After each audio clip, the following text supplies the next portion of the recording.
to proceed to give us the synthesis.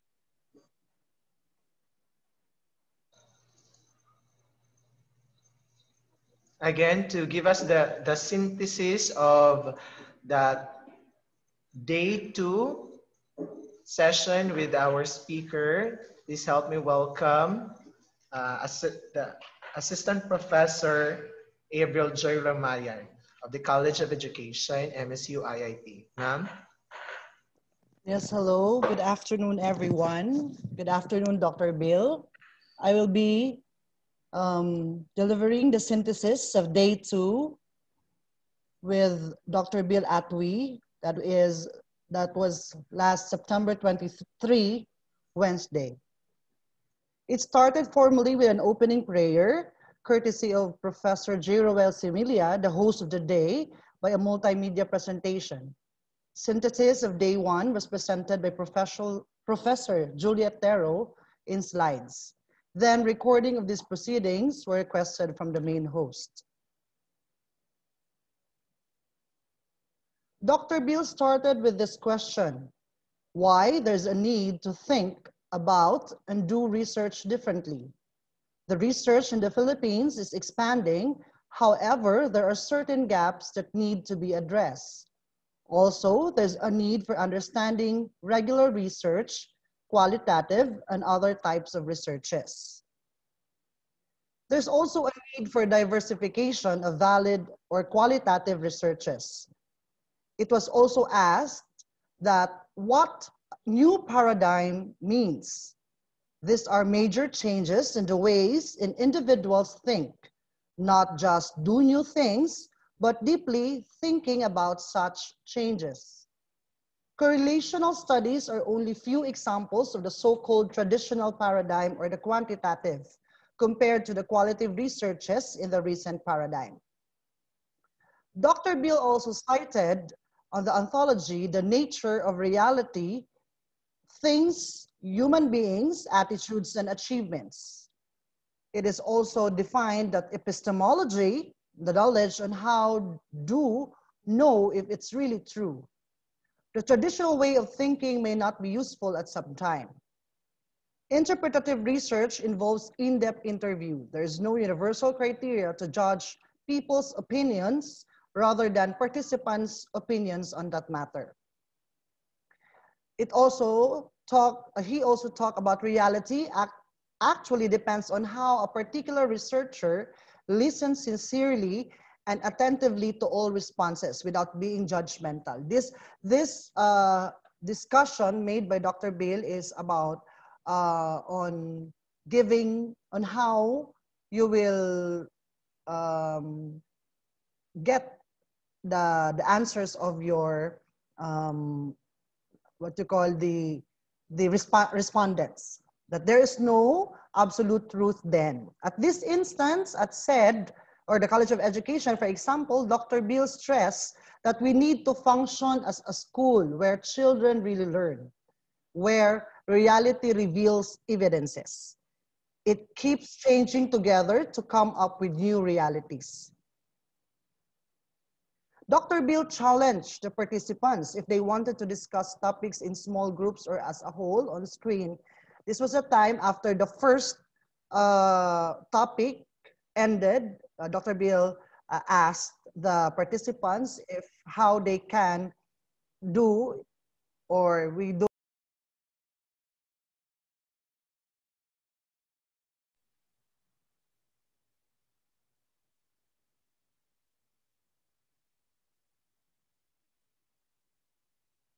Excuse me, Ma'am Yes, Joy. yes, okay. Yes, sir. We can now hear you. Ay, wala. Okay. Okay, sir. Okay. So, sir, do I need to go back or? No, we could hear it. Okay. Thank you, sir. So, the group agreed to do it in discussion. Professor Charity Mulig cited about pragmatism and other dimensions, to which Dr. Bill clarified that facts determine different paradigms. He also stressed the need to make the paradigm implicit, then decide on methodologies where reality works state the facts, and change paradigms.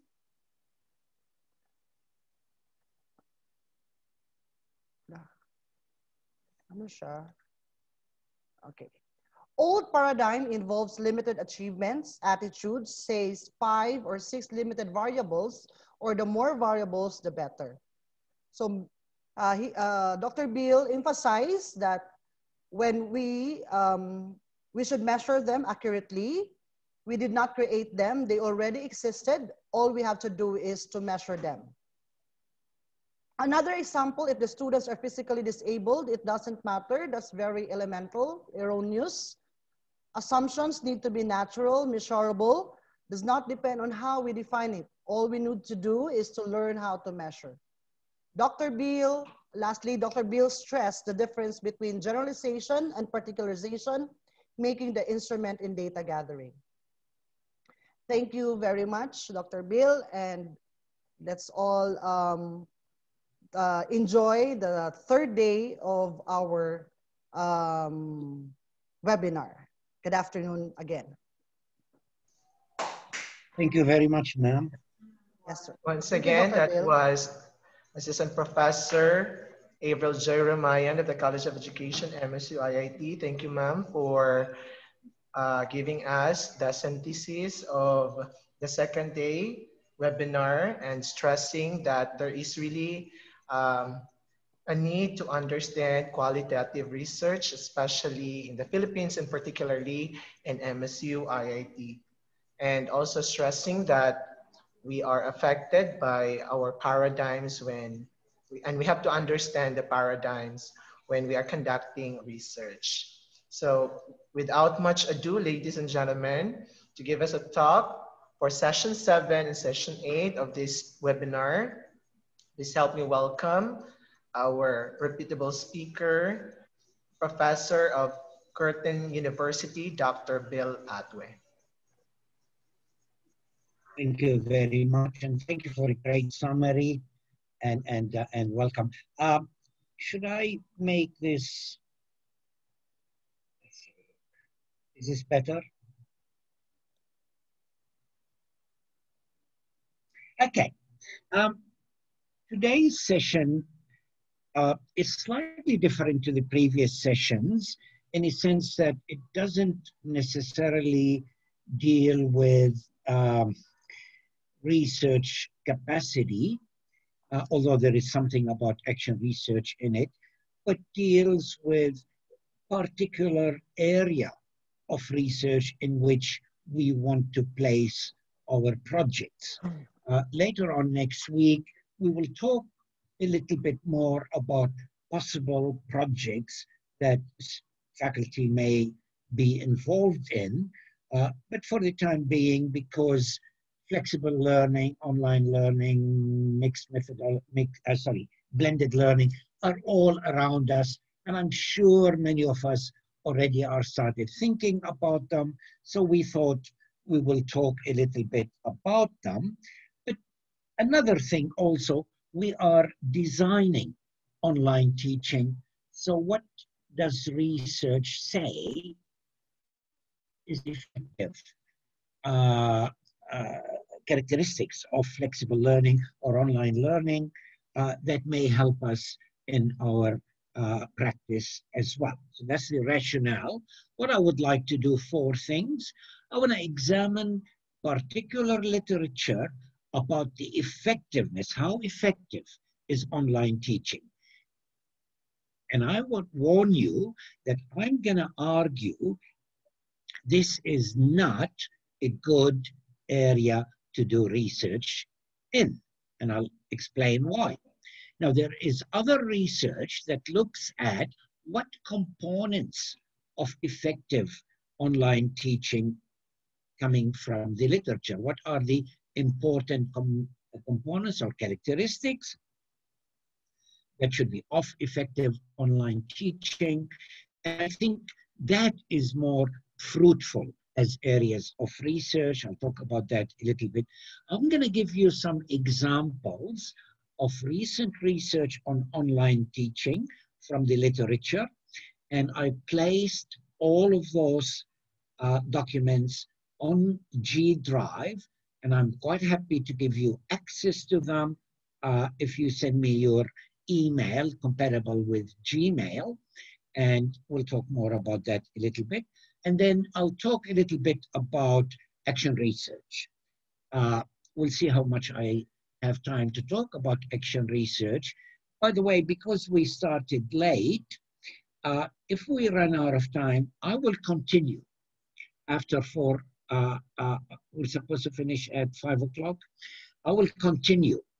And if people want to leave because of other commitments, they can do that. So, is flexible teaching effective? And behind my argument, I'm going to say this is not a very important question.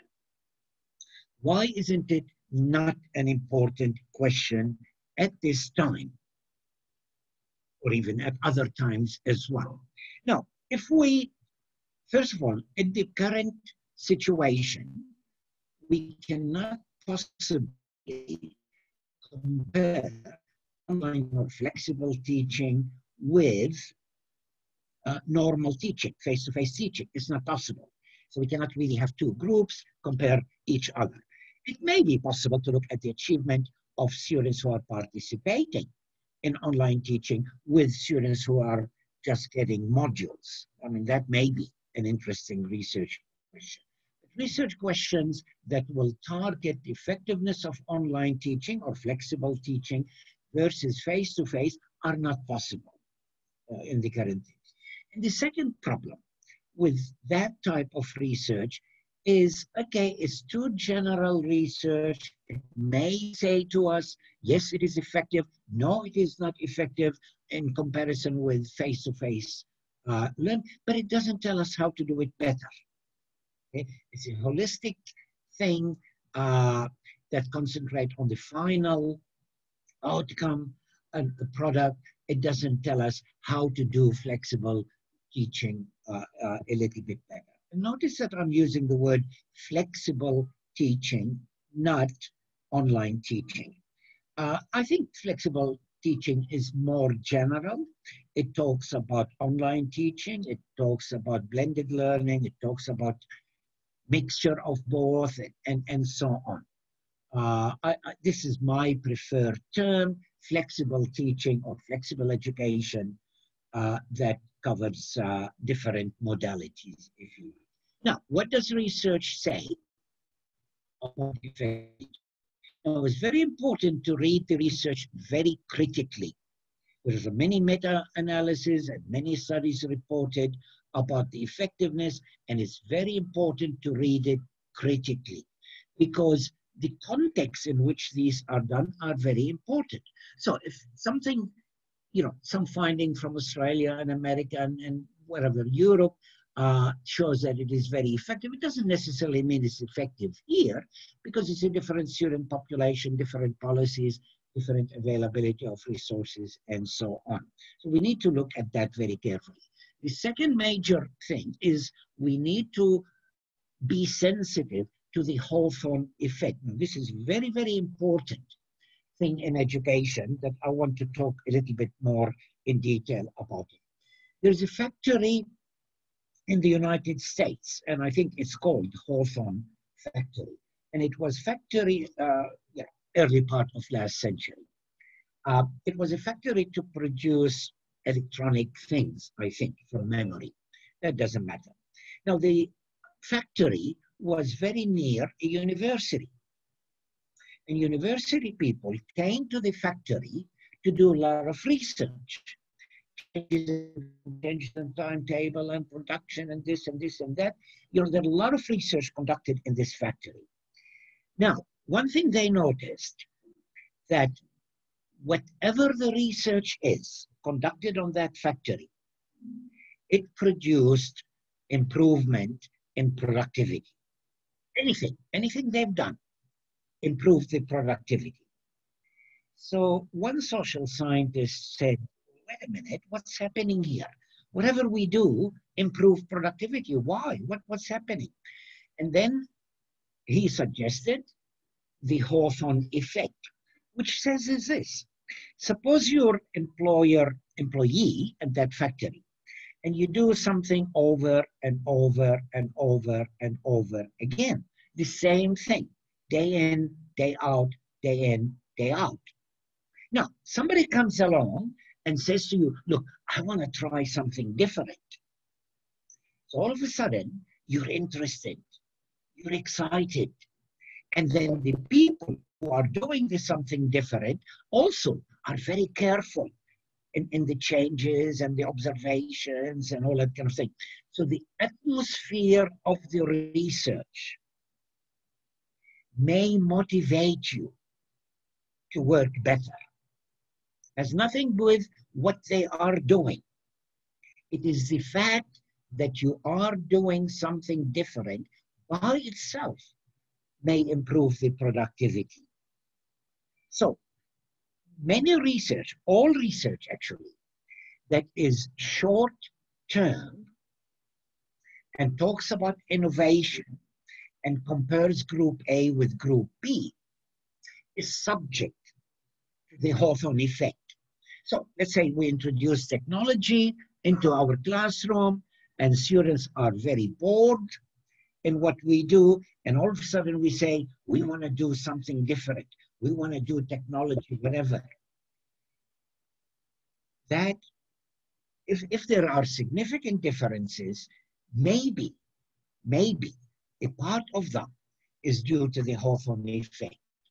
When we read the literature and look at those interventions that are 2 weeks, 2 months, 1 semester long, and if they produce positive findings, it could very well be not because of the technology used or whatever, it could be because of the Hawthorne effect. We are doing something different. So we need to keep that possibility in mind. Okay, I talked about the use of the term flexible learning. Now, what I want to talk about 5 meta-analysis. These are 5 studies that review the literature on achievement through flexible learning. So each one of them has many studies.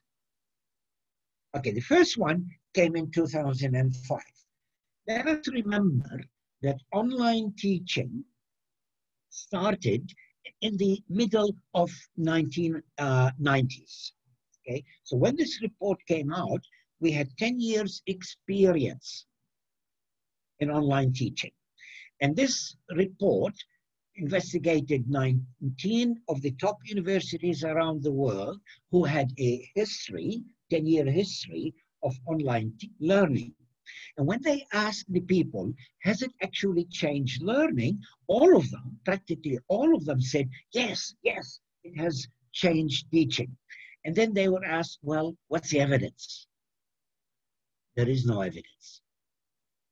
So the report concludes that e-learning has not revolutionized learning and teaching today after 10 years. Now, we might say, well, maybe things happen a little bit later. So let's carry on with the story to look at the other study, which is 2010.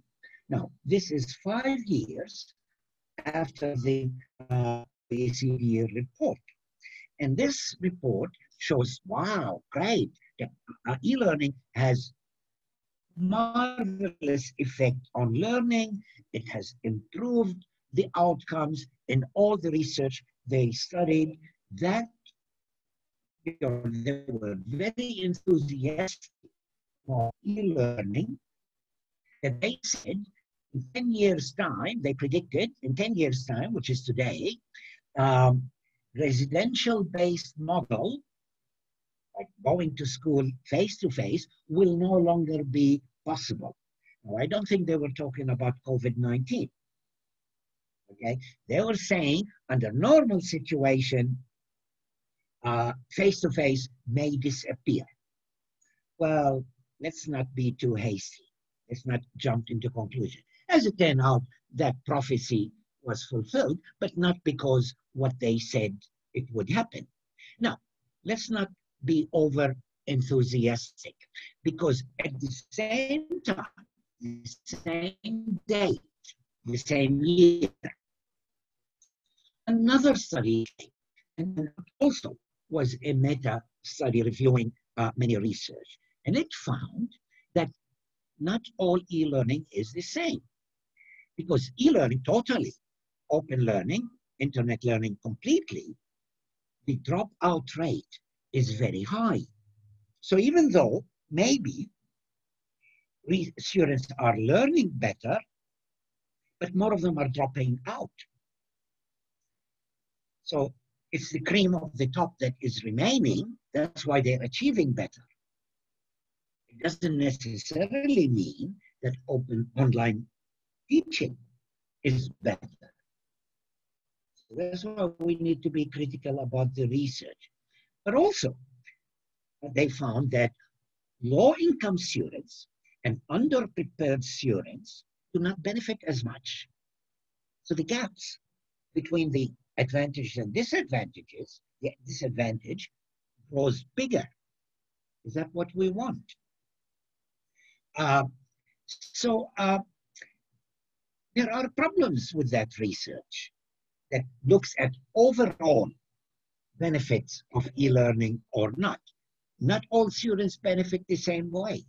Some students drop out, get frustrated. Nobody's following them. The plot thickens. Now, there's another study 3 years later, which is more worrying. It shows that blended learning possibly is better than face-to-face, but not online teaching completely. So while the previous study combined blended learning with complete online and all that kind of thing, this study separated the two, and they found that blended learning may be good, where students have face-to-face, but complete online is not better than face-to-face. And they noticed something, that many of the studies are not very well controlled. They do not try to be sure that the online and face-to-face are comparable. And those studies that are not well designed showed larger effects. Okay?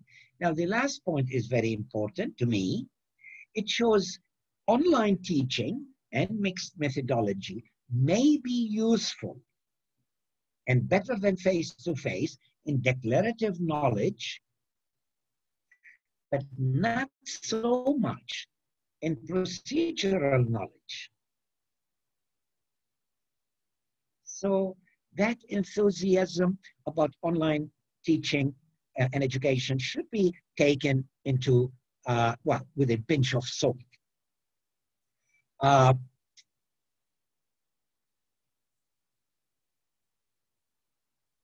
Okay. Now, the important thing in my mind is that kind of research doesn't help us very much, because there are a lot of variations in how online teaching is interpreted. It depends on the design of the online, whether it is mixed with something else, whether it provides feedback to the students, whether there are interactions. It is a global comparison that doesn't tell us anything. When we talk about online, that is not a singular method of teaching, and it doesn't help us to design things. So that's why I'm saying that whole area, that whole type of questions, is it effective? Is it better? It's just, in this day and age, we have to do it. The question is, how do we do it better? Now, there's another area. Okay, the moral of the story. Okay.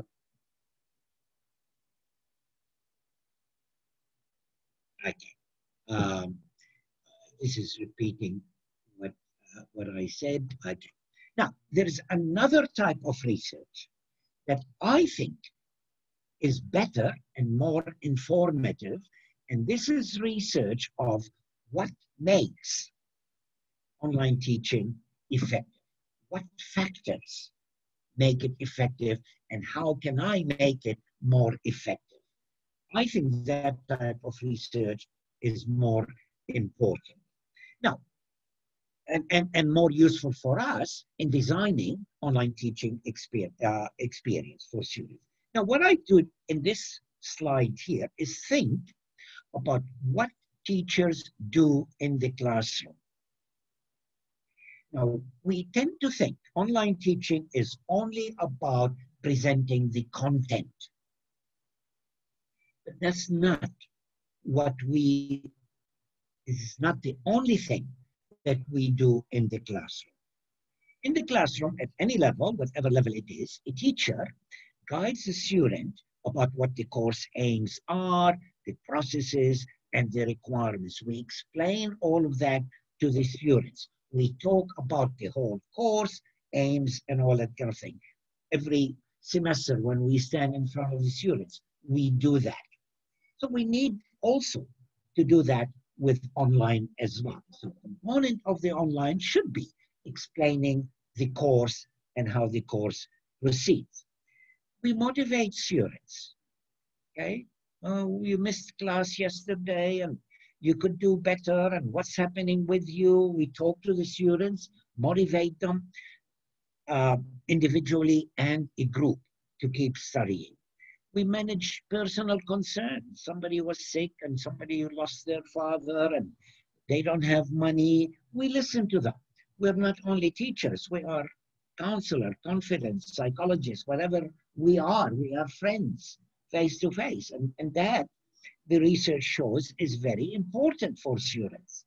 Now, we cannot design online teaching that doesn't provide that for the students. We need to think about how we can implement some of those functions that are very important, that go beyond the content. All of us are experts in teaching content. Okay? But there's so many things we do beyond the content. We give feedback, writing on assignments, verbal feedback. We talk to the whole class about the results of the assessment. We explain something that they didn't get. We develop other skills in research and academic writing. Even though, you're a mathematics subject, whatever subject you are teaching, when you give an assignment, you give hints about how to do the assignment, how to write academically, writing style, even grammar. Even if you're, mathematics teacher, we do all of that thing to develop other skills. We don't tell the students, go and do, 2,000 word assignments. We tell them how to do it. We scaffold them. We give instructions how to work in groups.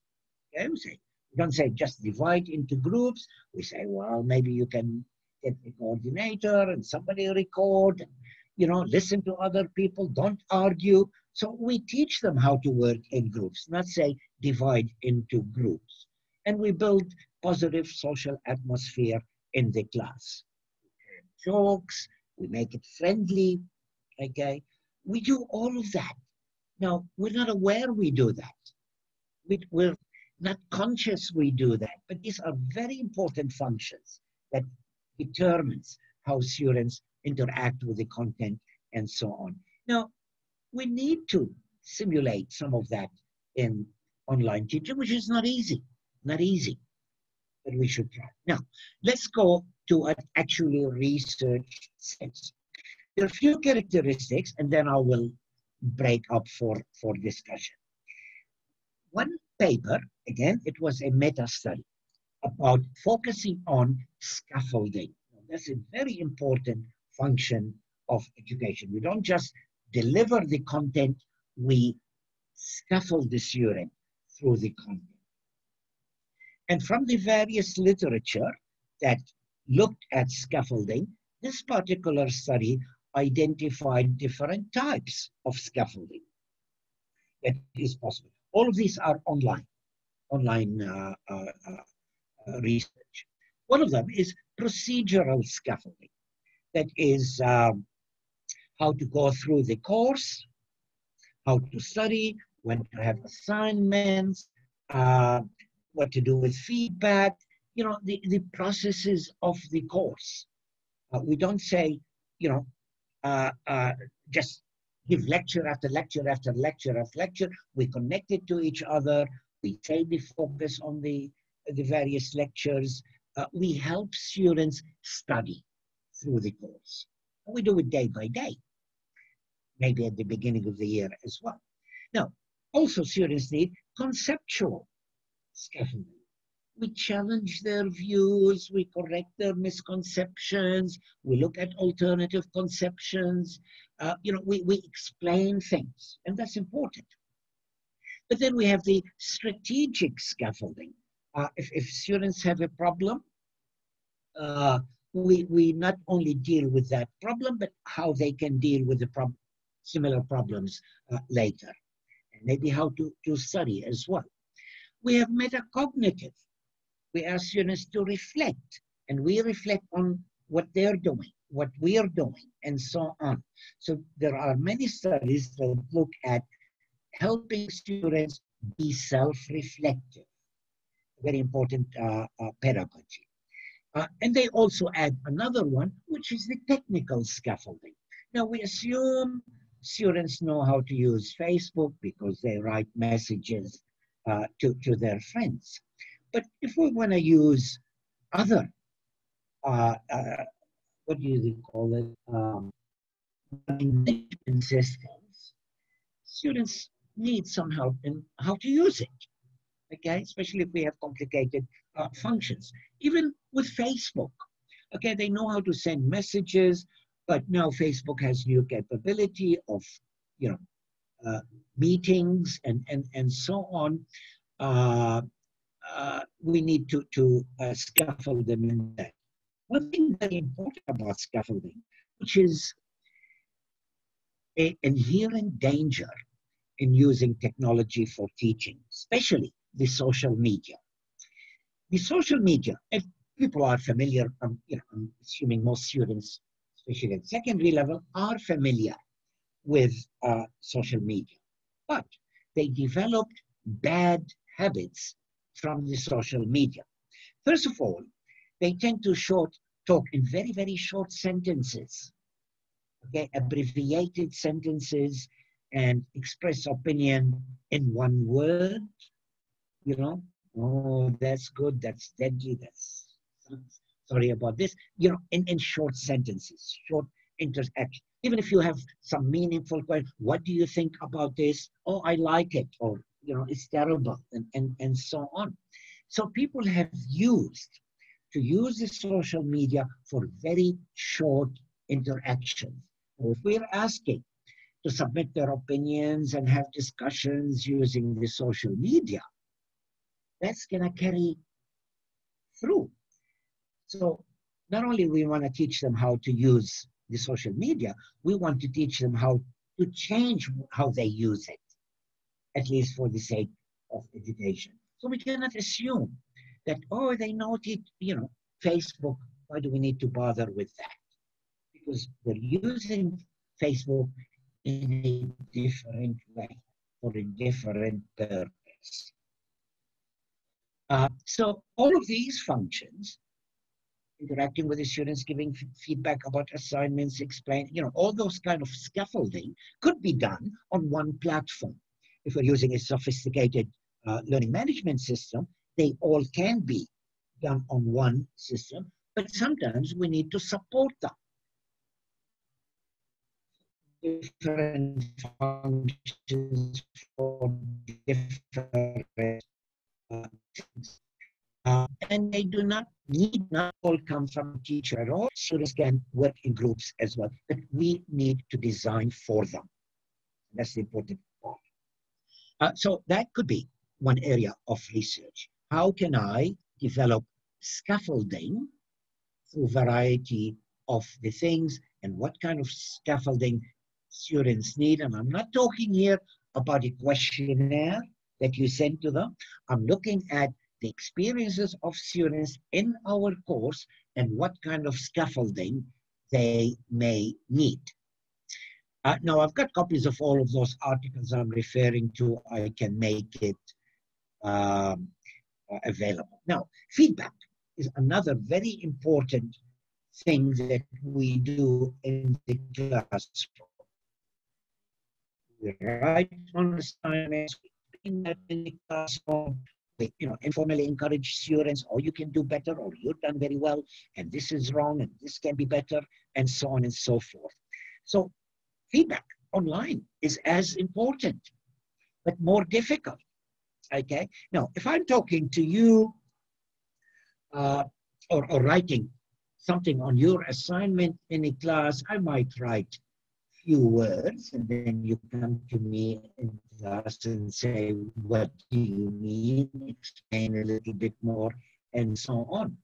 You don't have that time or that luxury online. Students submit an assignment, you write something on it, and it has to be self-clear. Now, students still can ask you about it, but it's more complicated. Okay, so you need to have lengthy, elaborated feedback, clear, concise, in addition to be positive, building them up, but at the same time, critical as well, pointing out the mistakes and things that can be done better. And that takes time. Students, I don't know, depends on your students, write on email, Facebook, or other things. And I hesitated to use Facebook for educational purposes when I came to the Philippines, but that failed because everybody uses Facebook, and I'm happy to use it in that capacity. But there's a problem with the method and so on. People assume, I'm not being critical of students, I do that as well. People assume if you send a message on Messenger, you should get response on that same day. And if you don't respond on that same day, in that same moment, people maybe get impatient and write you again. Same thing with the email. Now, I'm not blaming the students. I'm saying that is important. Quick response is very important, but it takes time. It takes our time. So we need to be aware of that and dedicate time to do that. I'm not saying teach students to wait for a week. I'm saying we should put our act together to respond quickly. Feedback. Late feedback is much weaker than immediate feedback within the limitation of our life and so on. Now, interactions is very important. Again, they look at various things, and they found out that programs or environments, online environments that allow more interactions are more effective. It's sort of like a direct relationship. And the interaction could be different ways. It could be student-to-student interaction, it could be student-teacher interaction, or student content interaction. All of them are useful. They don't substitute for each other. Any interactions improve the results. That's very important. Much more difficult doing it when students are only receiving modules. But more interaction, the better, not only the achievement, but the satisfaction. Now, there are not many studies about the quality of the interactions, what students are talking about. That's another open things for research. Now, there are a few other bits and pieces from various authors. Regular announcements and reminders are very important. You don't design the online learning once for all and just leave students to go through it. Students need a reminder, hey, how are you? I'm still there, you're still there. And next week, this is due, and listen to that tape and do this.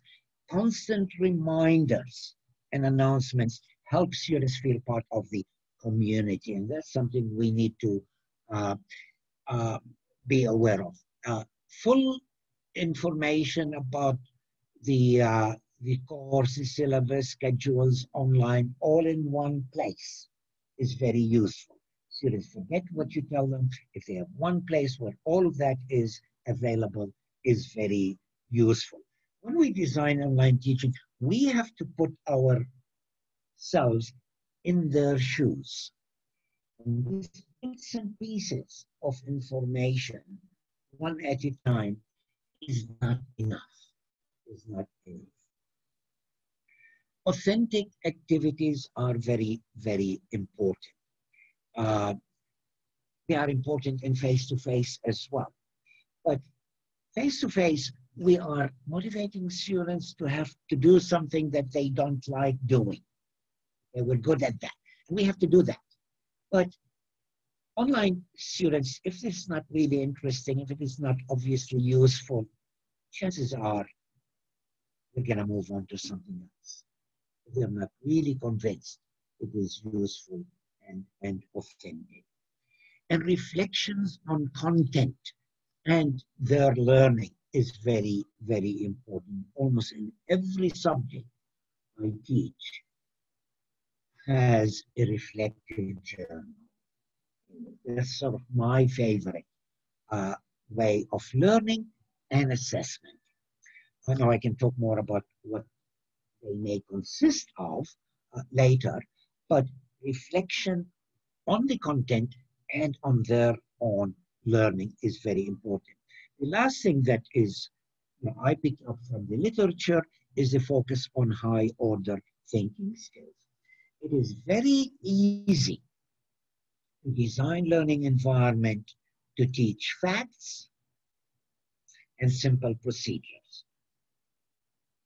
It is much more difficult and needs much more planning. I'm not saying it is impossible. It takes more planning, more thinking to develop activities that deal with critical thinking, high order thinking skill, evaluation, abilities of students, creativity, and so on. And that's a challenge. That's a challenge. Okay. So we looked at two themes. We looked at research that says, is it effective? And I'm dubious about that, but maybe you have different ideas. You want to challenge me, please do. And the second thing is focusing on the research on a particular things that we know are good for an environment, a few aspects and characteristics that are useful in environment that we can look at in terms of the design of our courses as well as in research. Okay, reactions. Have I forgotten something? All right, everyone, you are encouraged to give reaction. Hello, can you hear me, Dr. Bill? Yes, yes, I can hear you. Yes, any reaction from our participants about maybe the effectiveness of, the idea about the effectiveness of rather flexible teaching? Or do you want to add about things that will improve that the effectiveness of flexible teaching?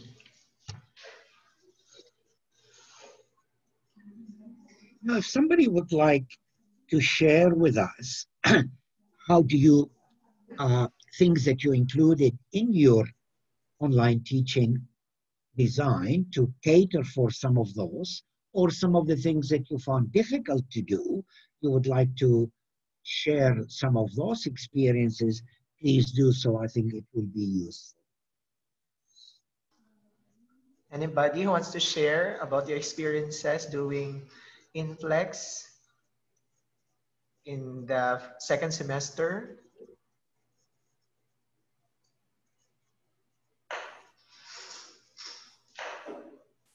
Hello? Okay, Ma'am Charity again. Hello, Ma'am. Hello, Hello, Sir Bill. I would like to share. Hello. I would like to share an experience. Yeah, please I do. wanted to conduct a learning action cell among teachers here in Iligan City. I have two schools, and in one of the schools, I conducted an orientation session because it's for my research. So I had an online orientation session, and in the other school, I had a face-to-face orientation session. And I can relate to what you mentioned in your presentation, that there is just, there's really a difference when you talk to people face-to-face compared to online sessions. In fact, in the online sessions, although the teachers appeared interested during the session, but when I presented them with the informed consent and whether they wanted to participate in the research, none of them actually returned the forms to me. But in the face-to-face session, I got all the the forms back. So I think, or maybe it's because of the culture of the Filipinos. Because after I started with the school, whose teacher said that they are interested in participating, I conducted one session per learning area, and then it's very difficult again to to to ask them to reply whenever you have questions or just to get their feedback. So I don't know if it's a cultural thing, or maybe they just feel that they can run away from you because anyway you don't see them face to face. So I guess it's the same thing with students. They have a lot of excuse. They can use those excuses. I don't want to make people uncomfortable here, but this is a good indication here. A lot of people are quite happy to sit down here and not say a single word. I'm not trying to make you feel uncomfortable, but it is easier online. Okay? You just pretend you're invisible. Face to face, when the lecturer looking at you, you're doomed to say something. So yes, it is partly human nature. But I think there's another thing happening now with all of us. We are bombarded with things coming on the internet. Okay? We have to block out few things. Okay? And we have to turn a blind eye on invitations and things that, we can get away from. So that may be a factor as well. So we need to be aware of that. Students may have that tendency as well. If something is too difficult to involve, unless they're really, really motivated, they may turn a blind eye as well. So that's why contact with the students and getting to know them individually and all of that, much more difficult online, okay? But as necessary as face-to-face. So yeah, there's no easy answer to that, but thanks for sharing with it. It is very real. So did you, Ma'am Charity, did you find anything useful for that? Again, sir, what? Did you find anything, a useful mechanism to deal, partially successful in what you've done? I tried contacting them and making friends with the teachers, and out of around 12 teachers, I think I'm successful with 3. So it's not very good, but I think that's a start. And yeah, exactly. And also I remembered one of the webinar sessions and one of the Coursera courses I attended, that it is important to be mindful of our mental health, our well-being. So I try to be more patient with them, and I remind myself that maybe they have other concerns, maybe they have other worries. So yeah, I'm stressed, but thinking about it that way keeps me sane. Probably, and that's a very good lesson there. People tend to be self-interested in things that are really genuinely useful for them, that they are convinced that it is useful for them. Now, we all do things that we're interested in, and hopefully other people are interested to recruit them. And that's why authentic tasks in teaching are very important, because they have to be motivating by themselves, not us keep telling students, oh, look, you need this and this is important, and so on. We need to do that as well. That's why authentic tasks are very important. Now, somebody else, yeah, go on, please. I also realized, I think one of the reasons why I had to start with one of the schools was that they were actually able to tell me what they really needed. Because in the school where I conducted the online session, they were informed that they have to make use of modules, learning modules, but those learning modules are already prepared. So I think the teachers are more relaxed, but in the other school, they were told that they need to craft their own modules, and the teachers were panicking because they don't know how to work on it. So they asked for help, like, can you give us a session to help us start? So I think that helped because they are aware that they need something and maybe I can help them. But after giving them the session, then okay, we're relaxed now. We don't need you. Yeah. That's very good example of that authentic things that teachers actually need, and they are aware that they need that. I think that's a good example. Thanks for sharing. Ask question. Now, somebody else. I think this time we will listen to reaction from the MSU campuses. May we hear from Sir Fernando Siquete of MSU Main Campus. Sir Fern? Any question? Hi, sir. Hi, Sir Jerwell. Hi, Dr. Bill. Hello. Where are you from? I am from Iligan City, sir, from Philippines, MSU Main Campus po. Okay. MSU Main Campus. We have not yet started our class, so probably I cannot share really what is the status quo of our flexible learning.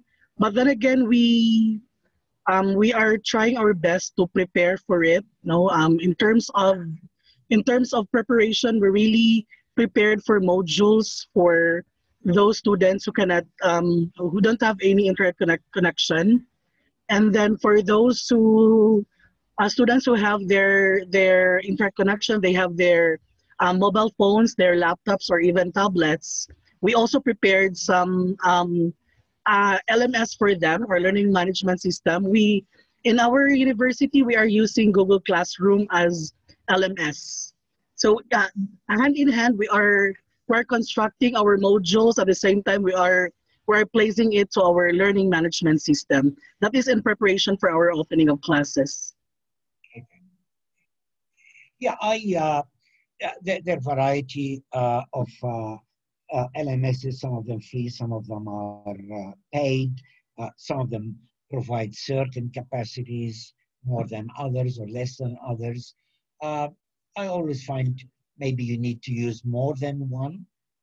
If you have something very, very powerful, specially designed for education, maybe you can get away with just using one. However, sometimes we need to use more than one. So good luck in that, and hopefully some of those areas like scaffolding, feedback,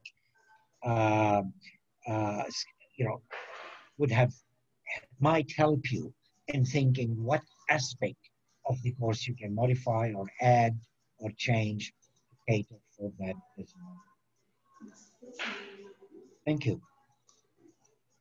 What subject do you teach, Sir Fernando? I'm teaching science education subjects and Science education. professional education courses. Okay. Great. All right. Is there anybody who wants to share? Anyone? Yes. Do we hear someone? Yes. Good afternoon, Dr. Bill. Thank you, Yes, Ma'am Angeline, you're Good afternoon, recognized. ma'am. Dr. Bill, Yes. I agree with what you have pointed out a while ago that in this particular type of learning, there is less interaction. I found that out also. So what I did, so that somehow be able to have that student to student interaction, because I teach language, that is one that I fear also.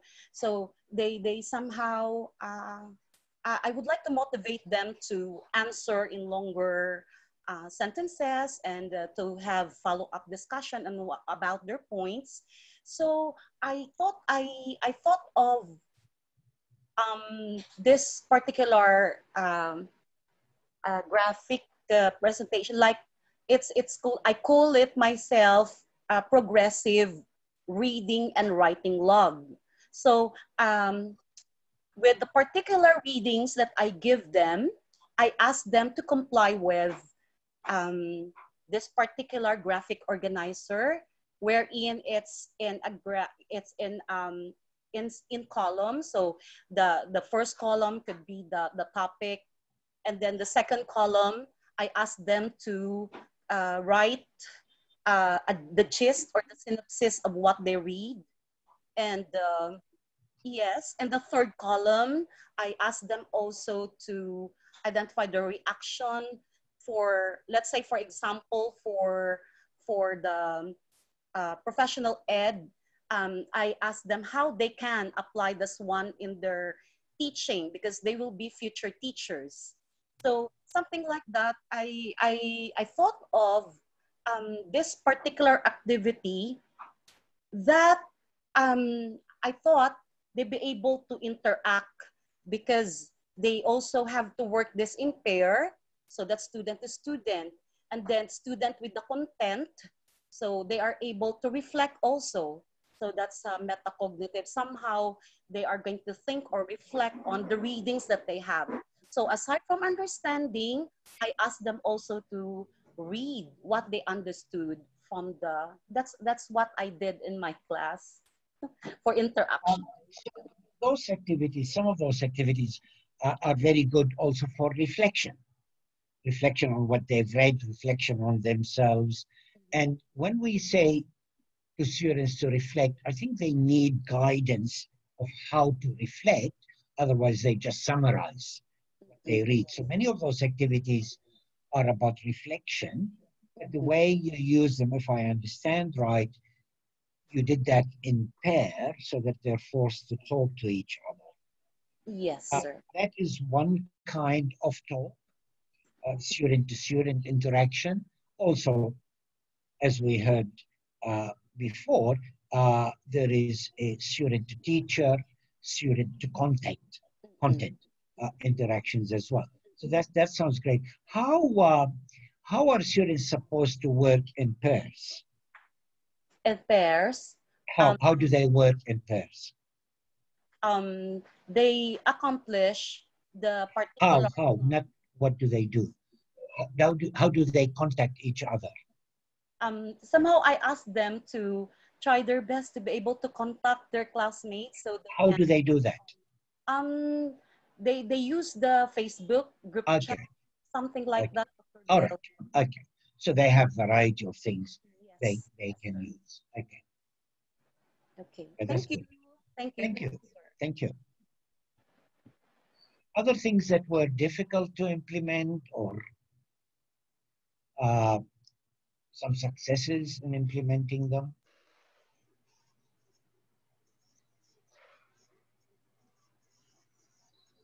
Hello, good afternoon, Dr. Yes, Bill. Ma'am Geraldine. Yes, hi, good afternoon.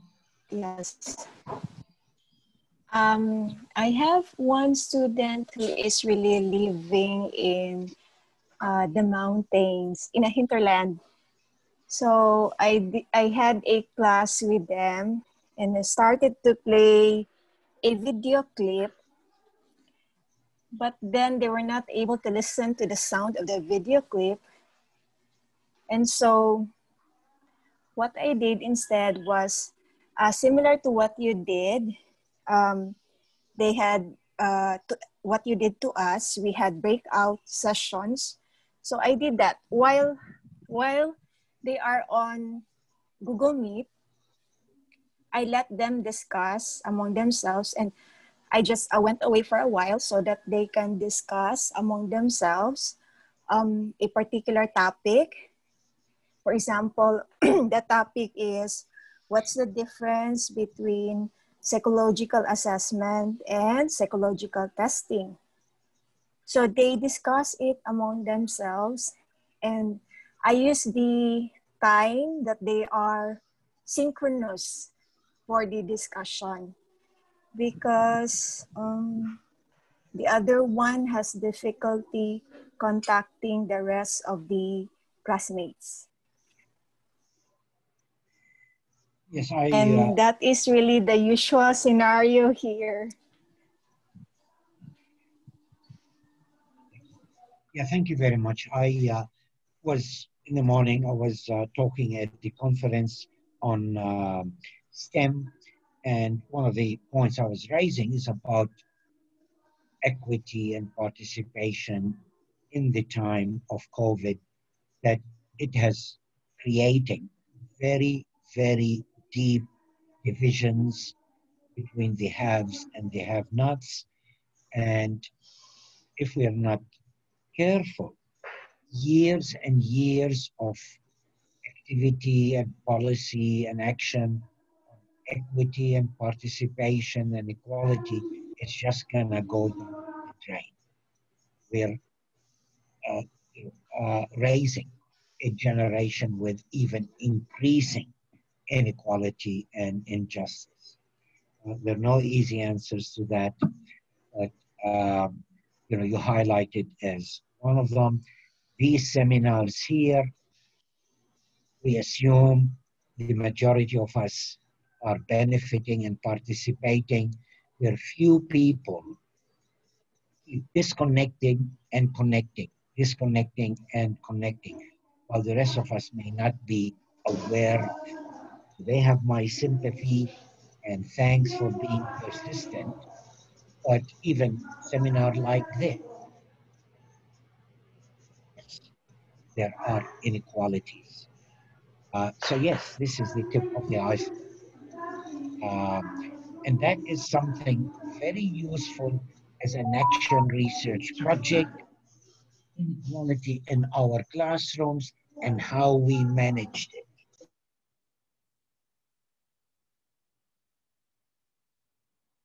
So, Dr. Bill, I was Yes. thinking that I will not really be meeting them every week, but we will use the time slot for our class for them to discuss among themselves. Right. Because the one in the hinterland can just listen to the others. So Right. in terms of video, she has difficulty. So Right. others, they can just take turns. Yeah. Some will do the writing and so on. One of the students, one of the postgraduate students participating in these seminars for the graduate students, she had difficulty finishing her presentation. So we had to stop it, but I'm in contact with her on Messenger, and she informed me that Messenger worked better for her than Zoom. So I'm going to meet with her next week, one-to-one, on Messenger. So I don't know if this is general situation. Yes, that is Okay, I true. didn't know that. Messenger works. Messenger Okay. works. They prefer Okay. Messenger. All right. So that's another way we can contact the students who are difficulty participating. All right. Okay, thank you, Dr. Bill. Sorry? Thank you. Thank you for this All right. chance. Thank you. Thank you. Thank Okay, you, how Ma'am are we Go. doing on time? It's 3 o'clock. Yes, Dr. Now, Pierre.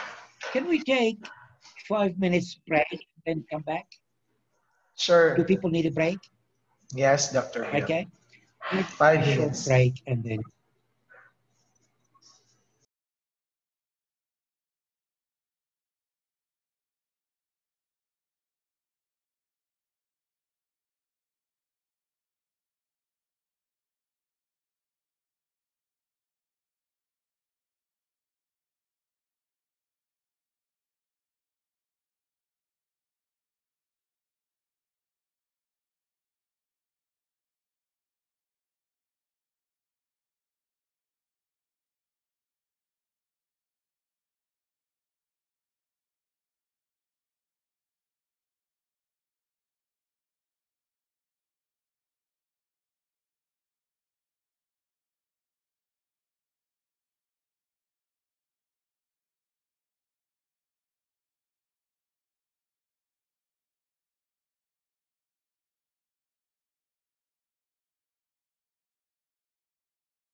This part of the lecture is brought to you by Barako Coffee from Batangas. Drink it for relaxation and long life. Oh, wow, that's nice. Okay, let me share my screen. What I want to do now is move very quickly and mention about 10 studies that I located in a very short period of time on the internet on online teaching. Now, they're all recent studies. They're not exhaustive by any means. But I thought if we had a look at what are people researching? It may be useful. All of those studies are on G Drive that I'm very happy to share with you. So what you do, somehow on Facebook, or actually maybe if you type your email here and request them, I'm happy to add you to that G Drive and share it with you. But your email should match the email that you use for G Drive. So it has to be G Drive compatible. I think it only works on Gmails or compatible Gmails. I don't know if your university email is Google compatible, is it? Yes, Dr. Bill. Okay, great. So send me your university email. I can share that file with you if you are interested. There's nothing, great May I about. ask Dr. Bill, we will write the email to you in the chat box. Yeah, that will be okay. I can pick it up. Okay, so Yeah. ladies and gentlemen, If you're interested. Yes, if you're interested to get a copy of the research studies, please put your email on the chat box. Thank you. In addition to that, there are 2 free books on action research. You get more, 2 for the price of 1. Okay? So do that. No, I'm not making any judgment that there are good research, okay? But just as example of research areas that people are talking about. Sorry, there are 7 studies. 7 studies on the role of teachers in the design and implementing. Now that's interesting because a lot of times we look at focus of studies being students or other things. These are 7 studies on the teachers themselves. Some of them by the teachers themselves. There are 4 studies on the effect of specific components of flexible teaching. There's 1 study on the social factors, gender. We may do a study on socioeconomic or distance, rural, whatever it is.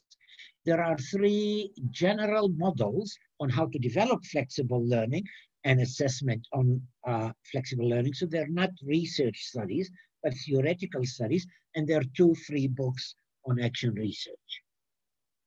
Okay, one of them actually is one of my gurus in action research, Stephen Kemmis. That is very useful. Okay, the first study, implementing effective online teaching, voices of exemplary faculty. So what this study did was look at faculty who are very successful and interview them. Okay? Or they wrote something about their voice. So voice of teachers doing online teaching. I don't have dates here, but the full text is on that G Drive. Factors influencing faculty satisfaction with online teaching and learning in higher education. So I think this was probably a questionnaire to look at faculty satisfaction and problems that they have found. The next study looks at role of faculty in teaching asynchronous undergraduate courses. So again, looking at faculty roles as exemplified by the online teaching, in particular the asynchronous. From face-to-face to teaching, online teaching, pedagogical transitions. This is a story of 2 instructors and trace their changes that they had to pass through from face-to-face to online teaching. Peer observation of teaching in online environment and action research approach. Let me try to remember what this study was about. Okay, in this particular university, they had peer observation, where I observe your classes, comment on it, you observe my classes and comment on it, and they try to implement that on online. They try to change it to online. and they wrote about their experiences. Face-to-face teaching to online teaching, pedagogical transitions, that's similar. Oops. Okay, the shirt is and move. That sounds the same one. Yeah. No, it's a different one. What am I doing? I'm lost my way here.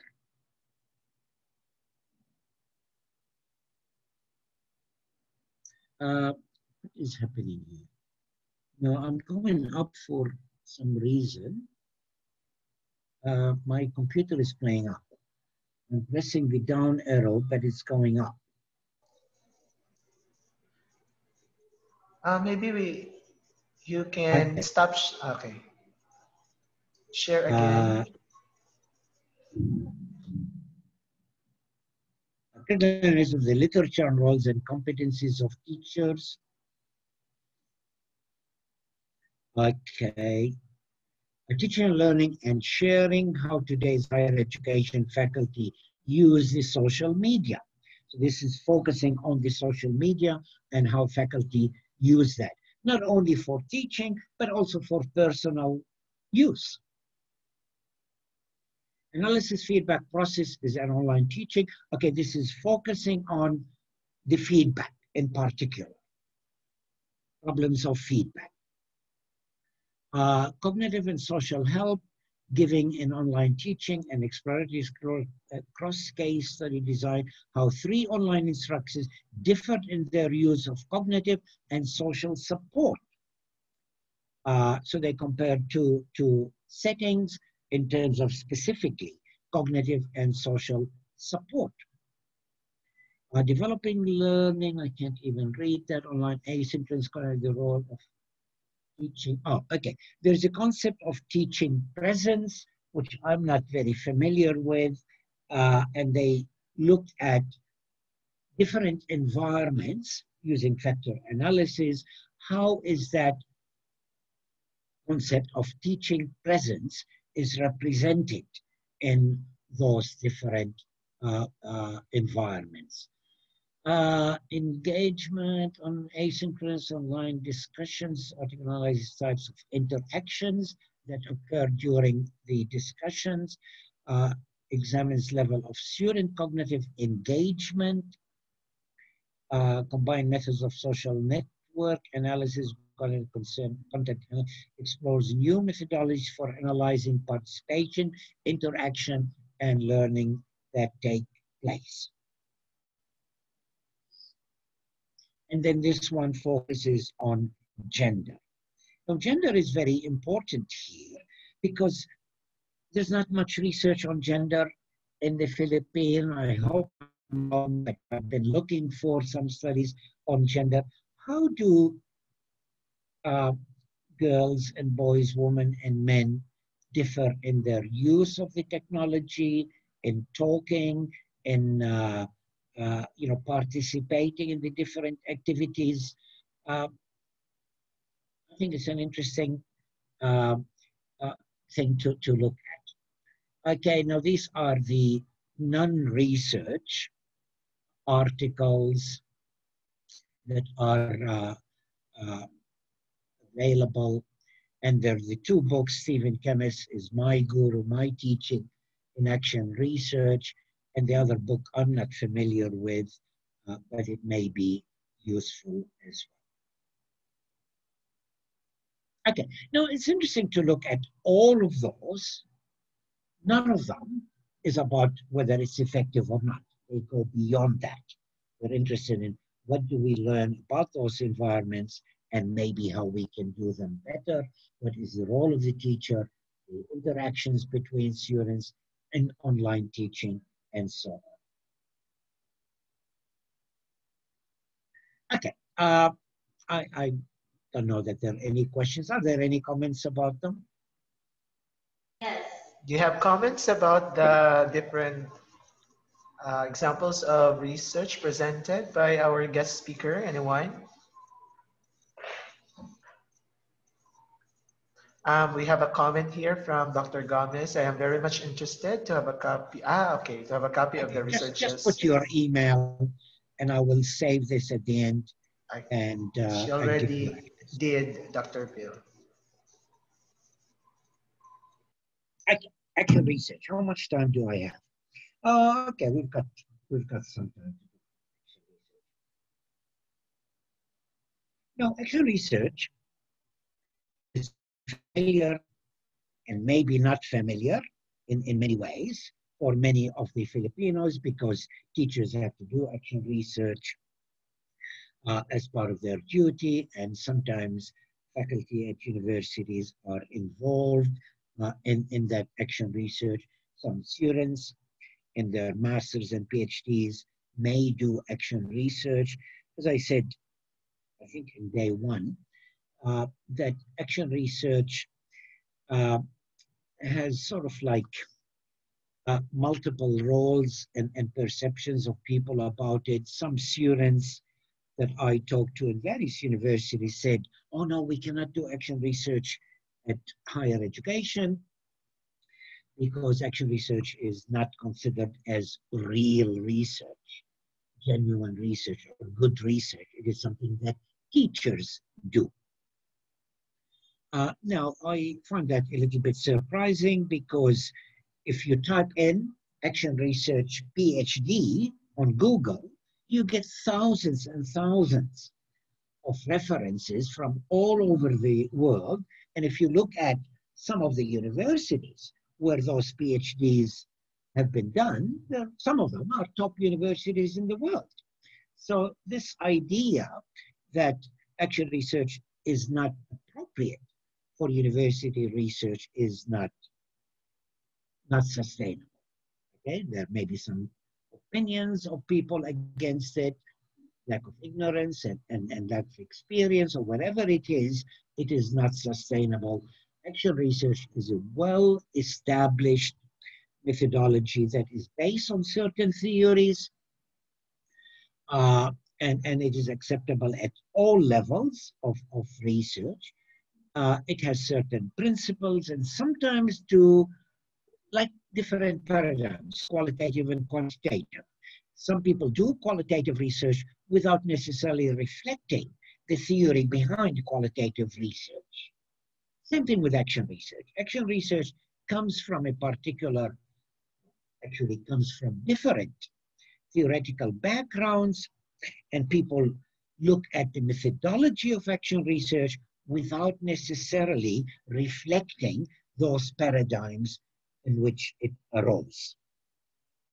So I think it's useful to dispel some of the myths, some of the misconceptions, and some of the varieties of action research.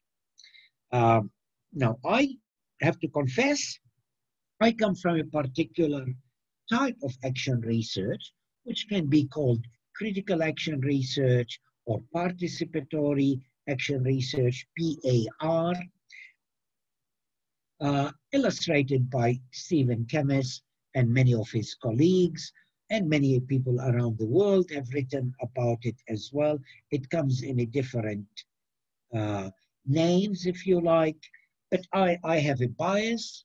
I come from that perspective and some experience from that perspective, but I'm aware and conscious and knowledgeable about other types of action research as well. With that in background, let's start by raising the question, what action research is not.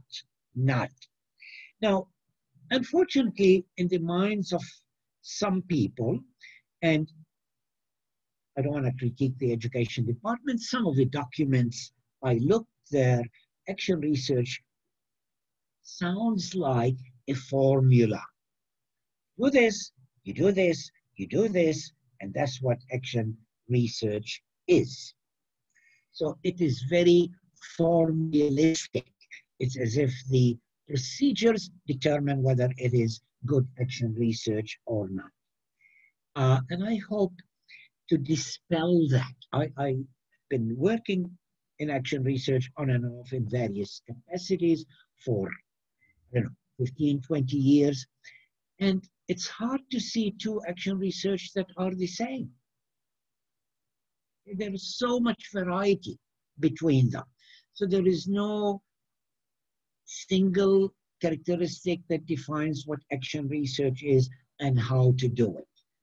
A lot of times we kill the creativity in research by insisting on how to do it. Now, the second nut is action research is not the normal research that is done by teachers. So we have, for example, we have experimental design. And if a teacher does experimental design on their students, that is not action research. That is experimental design done by the teachers on their students. There is no difference to a master's students or a qualification doing that same design and calling it experimental design or correlation study or whatever it is. So it is just not common research done by teachers on their students. That does not qualify to be called action research. Now, if you look at action research done by teachers, I have a feeling the majority of research done by teachers is just that. Normal research that we see at university that is published and is called action research because that's what teachers have to do. Now, there's several reasons. I'm not going to get into it because I don't want to there's people and documents and policies. It is unfortunate that action research that teachers are doing is just like normal research, but done by teachers. And it is not research done on teachers. So a researcher from university going to look at teachers as subjects of the research, we may call them participants in the research, and we call it action research because we are looking at the practice of teachers. That is not in the spirit of action research. That is research on teachers. Action research is research by the teachers on their own practice or with teachers on their own practice, not research done on the teachers. It does not require expertise. That's an important point. It develops the expertise while you are doing. So the idea I cannot do action research because I'm not trained in it, I don't buy that.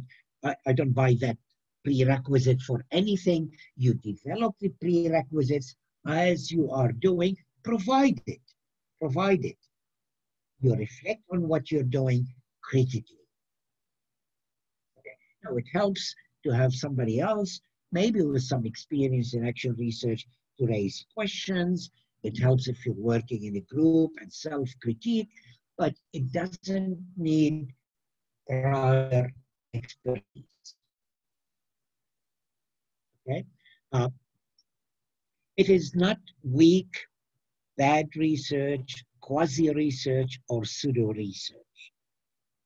It can be good, it can be bad, same thing as experimental design, ethnographic studies, qualitative research can be good or can be bad. It does not mean, just because I call it action research, it is bad, it is weak, and so on. It has to justify itself for being valid and, well, valid in inverted commas and useful research, but it can be good and it can be bad. It is not merely problem solving or program development or even program evaluation. A lot of times in talking about action research, in justifying action research, we say it is solving problems. Well, it may be good in solving problems, but solving problems is not action research. For example, I've got problem of attendance in school. So I have a survey to find out what the reasons, and then I change few things in the school and I solve the problem. I'm not sure that this is research. Research is supposed to generate some knowledge, some understanding, contribute to theory, and is based on theory. So what makes it action research is not just solving the immediate problem, but the knowledge we generated while solving that problem, the insight, the theoretical contribution of that knowledge that makes it action research. So it is research, it is not problem solving. And research is about improving the world, but generating knowledge as well. And it does not demand either quantitative or qualitative. It can use both. Okay, so by itself, it doesn't mean it's qualitative and quantitative. However, my observation, argument, is that merely quantitative action research is not deep enough to generate understanding of a condition. It becomes similar to the normal quantitative research, like experimental design, correlational studies, and so on. And the advantages and the depth in action research comes from the qualitative data that we generate. So anybody would like to contest that?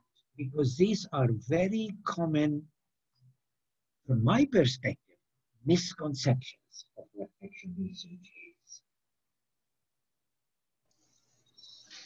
All right, anybody who wants to share something? Do you also have the same misconception about action research? Because I guess this was brought up last time. This was asked by somebody to Dr. Bill about action research. And this is the time that you will share your idea also.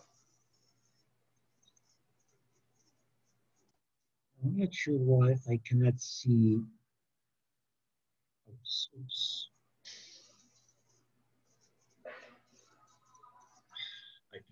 I'm not sure why I cannot see the chat.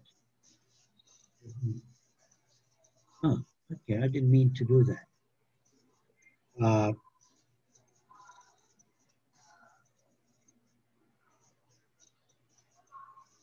Okay, what I want to see is the chat.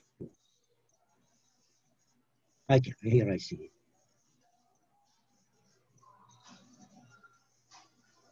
We have one. Okay, that's an interesting comment, Rosinia. Thank you very much for it. Isn't it preached? Yes, it is, by some researchers that action research is about finding solutions to problems. It's about improving practice. It's, okay. Yes, it is. It is. And in one way, it is contributing to solving problems, because good action research should start from real serious problems. But not every solution to a problem is action research. And just solving a problem does not mean it is research and action research. The example I gave, okay, you've got a problem in school, you have a questionnaire, you change something, you solve the problem. Is that action research? The criteria for whether something is research, is it significant enough to learn something about my practice that I have not learned before? Does it contribute to theory, to knowledge? Is it based on knowledge, and is it worthwhile to share it?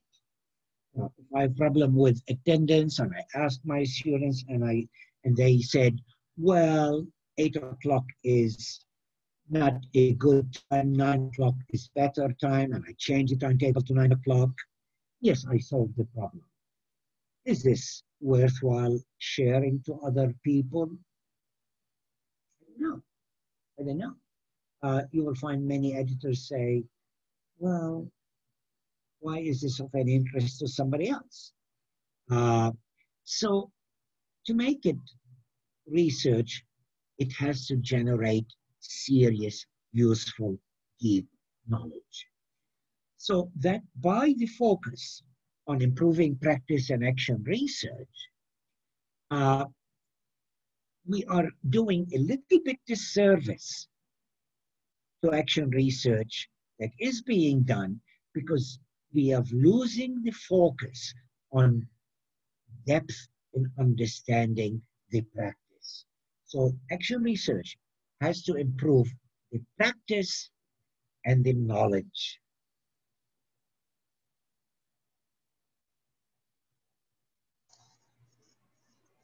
That's my point of view about that problem solving.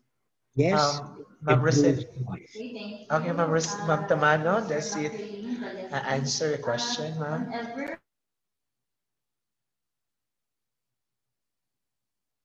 Yes, sir. She said thank you for your answer, sir. Okay. Anybody wants to share about what they think action research was before when they were conducting it? So maybe you're right. Maybe I should say here, well, actually I did.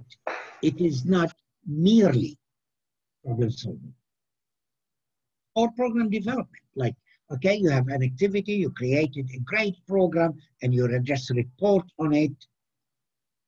That's not real action research because it just tells me what you have done.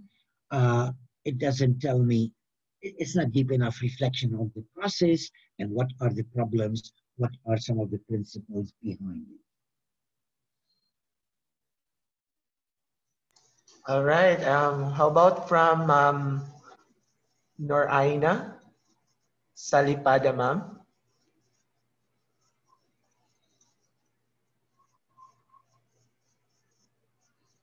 Are you here, ma'am? Ma'am Noraina?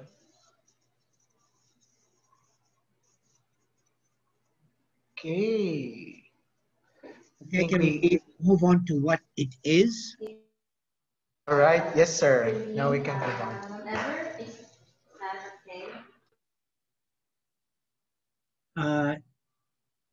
Did somebody try to say something? I think they all agree that we can move on now, sir. Maybe somebody does not have their... okay. Why action research is good and what are the principles in which it is based on? One observation I made a few times, I think, about separation of knowledge production and knowledge applications. So in the role of universities and research institutions around the world, we have people who are researchers and knowledgeable of the theory that generate the knowledge about how to do something, and people who apply that knowledge, which usually are the teachers. And the concerns of the academics and the researchers and the concern of the teachers are going on tangents. I invited a group of teachers I used to work with to an education research conference, not about action research, about general education.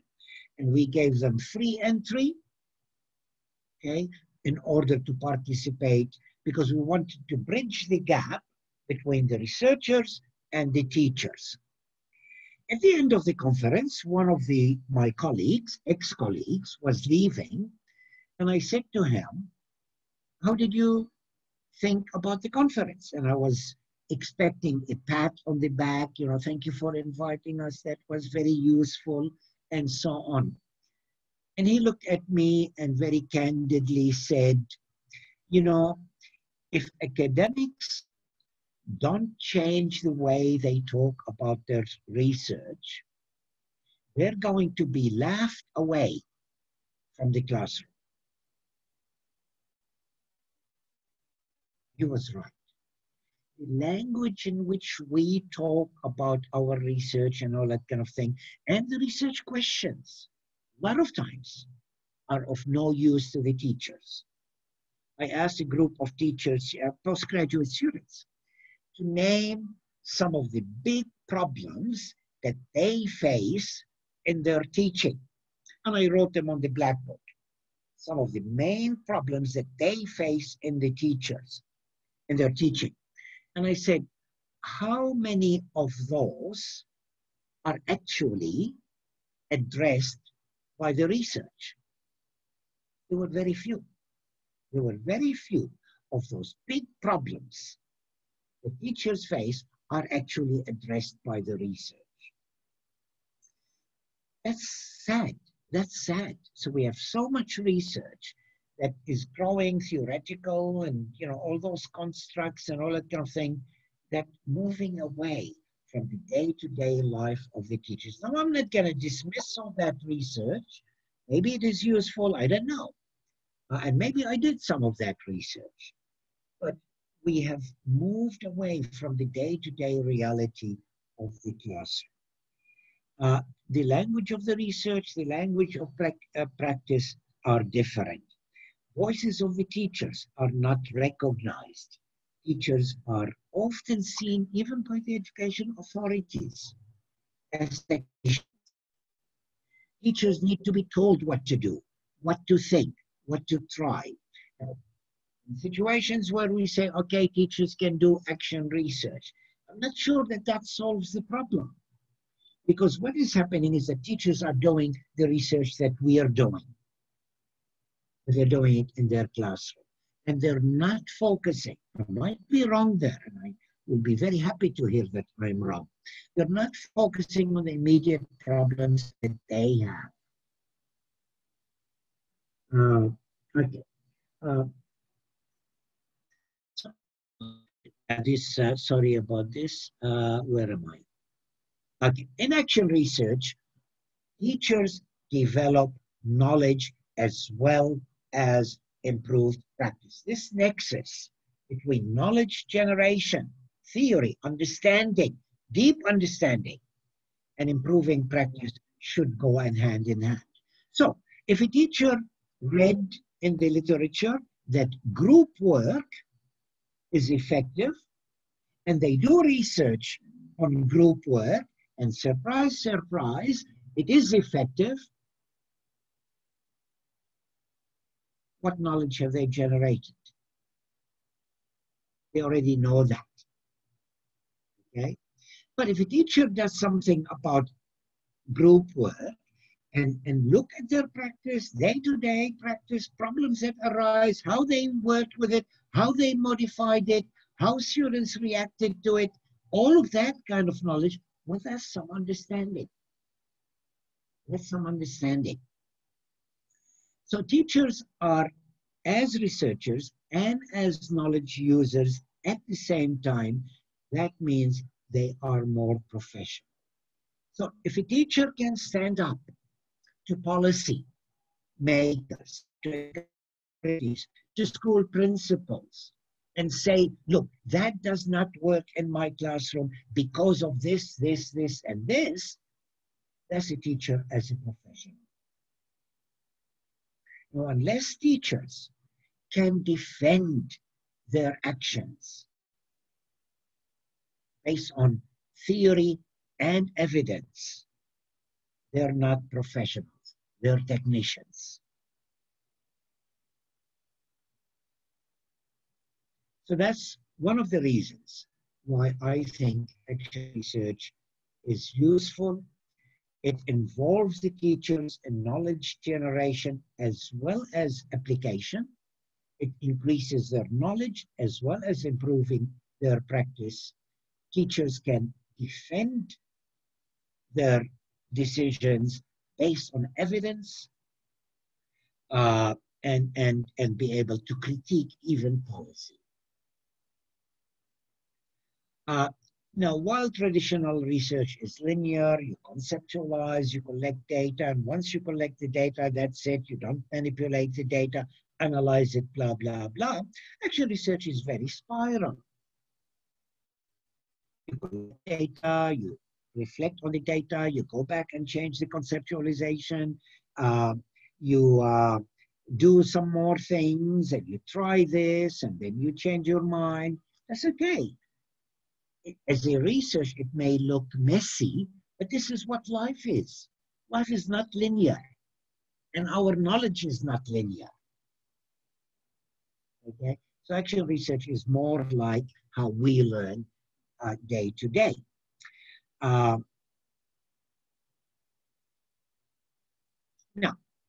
not all action research is the same, and this categorization of action research does actually come from Stephen Kemmis, so it's not a universal, but to me, it makes a lot of sense to compare different traditions, different assumptions, and different theories behind action research and different purposes.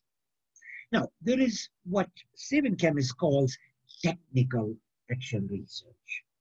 This is focused on how to do things and how to do them better.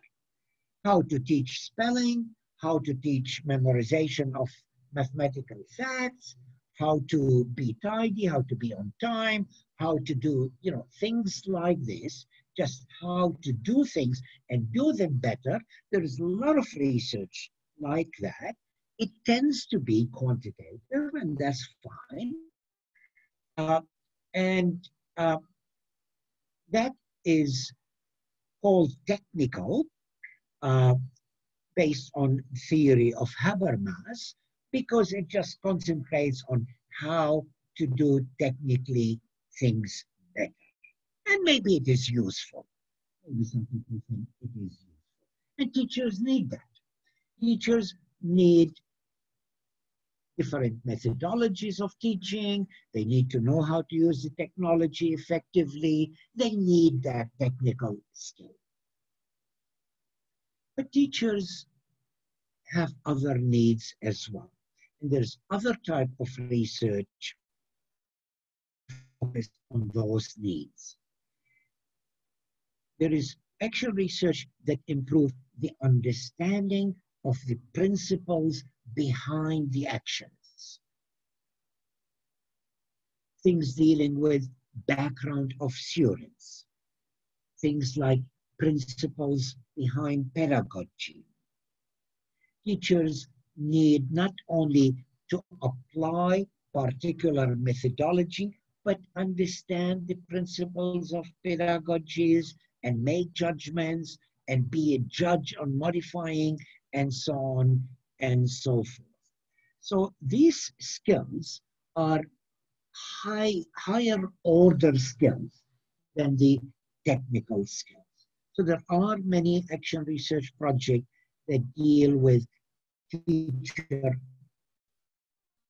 broader theoretical understanding behind what they're doing and principles that allow them to design learning environments, not only how to do them. So maybe lesson study type research fits in this category of research if it focuses on students and teachers' understanding and principles behind the action rather than only the action. So teachers in this mode are taught to be a little bit more critical and a little bit more participative in their research than the technical. The technical could be done by somebody from university coming to a group of teachers and say, look, we've got this new way of teaching, let's try it together, okay, and see if it works. That's the level of involvement of the teachers. In the practical perspective, a researcher might come into school and say, look, these are some principles of good teaching. Let us work together to design activities and reflect on it. You see the difference? There is another type of research that develops not only the technical, how to do something, but also the understanding, the practical, but also it involves empowering the teachers to talk for themselves. Teachers become agents of change. Now, I think I might have told you about this experience in a research in Philippines, well, actually professional development in the Philippines that I developed. In the 90s, I may have told you about this, but I will repeat it. In the 90s, we had a project in collaboration between CHED and OZAID. And we developed a professional development activity for university teachers. And then they were supposed to design professional development activities for their staff and go back to their colleges, implement it, and so on. One of the main concerns was with them that I wasn't expecting, because I did not understand the social structures and bureaucracy in the Philippines. They said, what if I encounter this problem? What if CHED doesn't approve this? What if I don't have money to do it? What if? And I was a bit surprised that they wanted us to answer the question, what if they have a problem? But then now I understand it. I understand why that was a concern. So we shifted the focus a little bit and looked at how researchers, and these are academic at university, can be empowered to solve problems as they come. And work collaboratively with people and so on, and learning from what they have done. Now, they were all very successful. They came back the following year. We had enough money to get them back for about a week, and we wrote chapters in a book, and we published the book, and the book is circulating around. So they were, I think, they were empowered. But that's something we did not pay attention to. How can academics at university negotiate with other people and lobby and whatever, compromise in certain situations to do the changes themselves? Now, teachers ask all the time, what if? What if the principal and the education authorities and the supervisor, we wait for professional development from outside? Now, there is action research that empowers teachers themselves to take control over what's happening. They identify the problems. They do something about it. I was dealing with some teachers doing action research in a workshop, and we talked about this, and then teachers have identified serious problems in their environment, and we want them to develop action research on those problems. And one group of teachers from very, very isolated rural areas up in the mountains somewhere, I think it was Bukidnon, but way, way up in the mountains. And they said, students are not coming to school regularly, so we want to implement rewards for the students, and punishment and things like this to make them come to school on time. So I said, well, tell me about your school. And they said, well, it's a little village in the mountain. And I said, where do the students come from? Oh, they come from the nearing villages. How far apart? Well, some students have to walk 2 hours. Oh, okay. Why don't students come into school? Well, sometimes they've got to help their parents. I said, okay, well, that's reasonable. They want to live, they want to earn money. They have to generate their food. Do they have to work all day? No, usually in the morning. So the teachers were thinking about those, I don't know, I'm going to call them things to encourage students to come in time. to come in time, but they don't deal with the real problems. The real problem is that students have to walk for 2 hours and start school at 7 o'clock. Why do we have to start school on 7 o'clock? Because the education department says we should start school at 7 o'clock. Every school. That's the impression I got from the teachers. So the real problem that students have to help their parents to earn a living does not come into this solution. So this is an example of teachers who are enculturated with certain things that teachers can do. I would not call them empowered. I did not work with those teachers for a long time. I hope I would discuss some ideas what they can do, lobby and argue and embarrass the government and demand to start a little bit later. Why? What is the teacher the right to demand and argue and lobby? It's the students. The teachers are arguing not to be uncompliance and troublemakers and all. If the role of the teachers is to provide best education, and the best education demands that school is postponed till the afternoon, an empowered teacher will try that.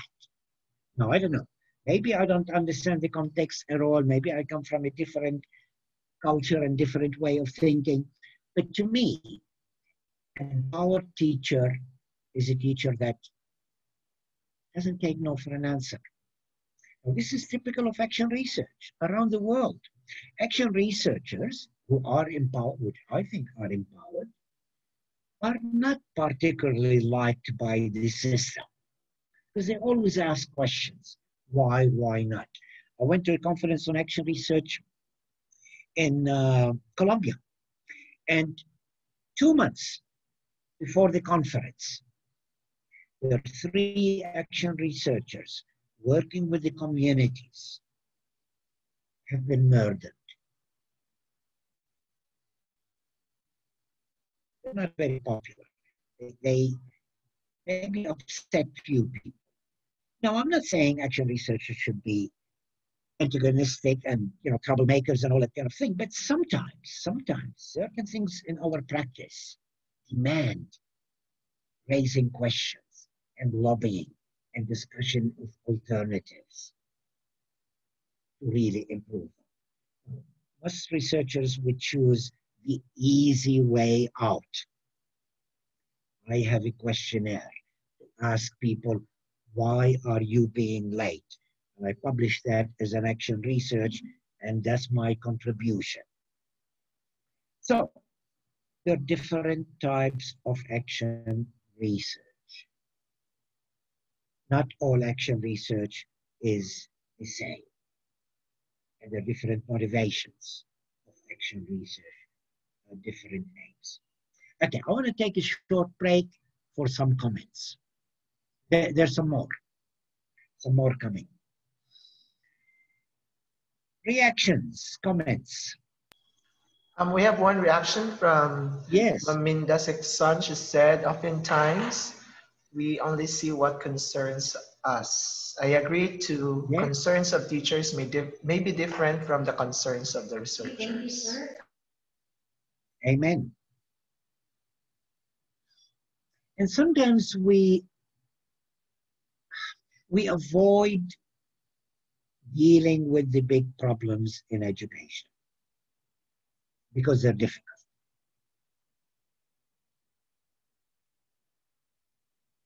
So if those teachers, I don't know what kind of research they're doing, but if they're doing about how to teach geometry and how to teach algebra and how to teach that, I would say, and I am quite comfortable taking extreme positions and receive criticism on that, I would say their research is useless. Because the main problem is students are not coming to school because they have to earn a living. And I'm busying myself with research, how to teach algebra and geometry and spelling and so on, and reading comprehension. And these are very important. but not for that school, not as the most important for that school.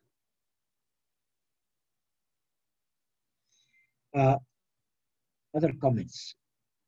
This is too radical. Now, you don't have to do that kind of action research, but to me, that's the power of action research. It deals with the real problems, the big problems, and it aims at empowerment. Now, I can say more about that word empowerment, but let's get a little bit more comments. Okay, may we hear from maybe Sir Alan Vergara? Sir, do you have questions about doing action research? Ma'am, your PowerPoint is not yet seen in the screen right now. We're not seeing your screen right now, ma'am. Okay. Sir Oswald. How about Sir Dante Zabala, sir? Yes, Sir Alan. Is somebody trying to say something, or is the microphone on? Yes, there is someone who wants to share, sir. It's already okay. shared. We did not hear it. I did not hear it. There he is, sir. Sir Alan Vergara, you're recognized. Okay. Good afternoon, Dr. Bell. Can you speak up, please? Good afternoon, Dr. Bill. Okay. Okay, I have some clarification on the matter of the action research. After all the things done in the action research, there is a so-called action plan. Am I right, Dr. Bill? Some people insist on action plan, yes. I've never done action plans. Well, not formally. That's what I mean. Formalizing action research as you do this, and then you do this, and then you do that. There are no two projects that are the same in action research. So if an action plan is useful, do it. If it is important, do it. It's not part of the action universal requirement of action research. It's good to formulate a plan and think it through. Do you get what I'm saying? Yes, sir. It sounded to me like a bureaucratic demand than action research demand.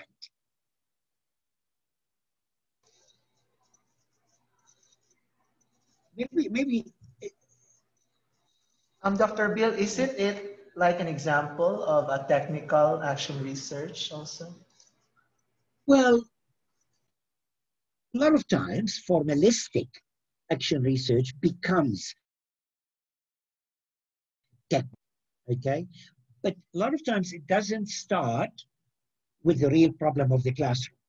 It starts with an interesting idea that I heard somewhere else, like group work helps, okay? And it may help me in my teaching, so I will use it. So I do not start with a real problem from the classroom, a lot of times. And then it tends to be formalistic in terms of being quantitative and all that kind of thing, where you have to get your questionnaire of the students and then come up with a plan and then do it and then use this instrument and so on. Well, I mean, it's useful. It may be useful, but has nothing to do with the philosophy and the understanding of action research. I did one action research project when Stephen Thomas came to work with us. We designed a project without ever, we heard about action research, but we never thought about action research. It was a service, helping poor students from poor schools about access to university, and we were doing it for a year and a bit, and then Stephen Thomas came and started talking about action research, and we thought, that project may be thought of as action research. So the action research idea came halfway through us doing the project. We didn't start with collecting data and finding information or thing. We just started thinking of action research, reflecting on our practice, critiquing our practice, and we had almost none quantitative data. We just sat down and argued and discussed and self-critique, and we wrote the reports and modified. Well, we tried to modify the program. Some of them were, very difficult to modify. And we thought of it as action research. We didn't follow any formulas. We didn't even have a proposal for action research. So I'm not saying this is the best way to approach it, but anything that says do this and do this and do this is just dilute the principles of action research, and I'm more interested in the principle, the self-critical thing about action research than, as a novice researchers, if you want to follow formulas, that's okay.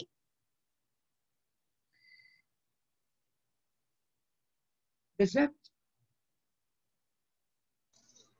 Yes, I think it's now clear, Dr. Bill. We have one comment also from Sir Dante Zabala. Which of the three types is the most useful for teachers? The three types of action research, and this is so I can have a better guide on which type I might try to do. Thank you.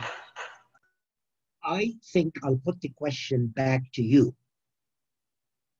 Dante, is it a ma'am, Dante, or sir? Sir Dante. Sir Dante, sorry about this. I was not familiar with the term. I will put it back to you. What do you think is more important? Teachers doing things right, or teachers being able to implement something that we know is right and design something, or teachers empowered to raise their questions and find out their solutions? I put it to you. Which one do you think is important? You don't have to answer me, but which one do you think is important? I know what I think is important, but that's not general. That's my bias, if you like. Okay, quite a number have chose practical. That's fine. I think Ma'am Sexton would also like to share something, Ma'am Minda. No, I already have said that I would like to use practical, but I think it really depends on the need. Because we are teachers, we are the frontliners, we are the ones who are exposed to the children's need. So if we really care about teaching, then I think we can also find ways on how to improve it to meet the end, which is for the students to learn from us. So I'm quite happy with that, and it's not arguing, but just to understand what you're saying. Why do you think practical is more useful than the emancipatory action research?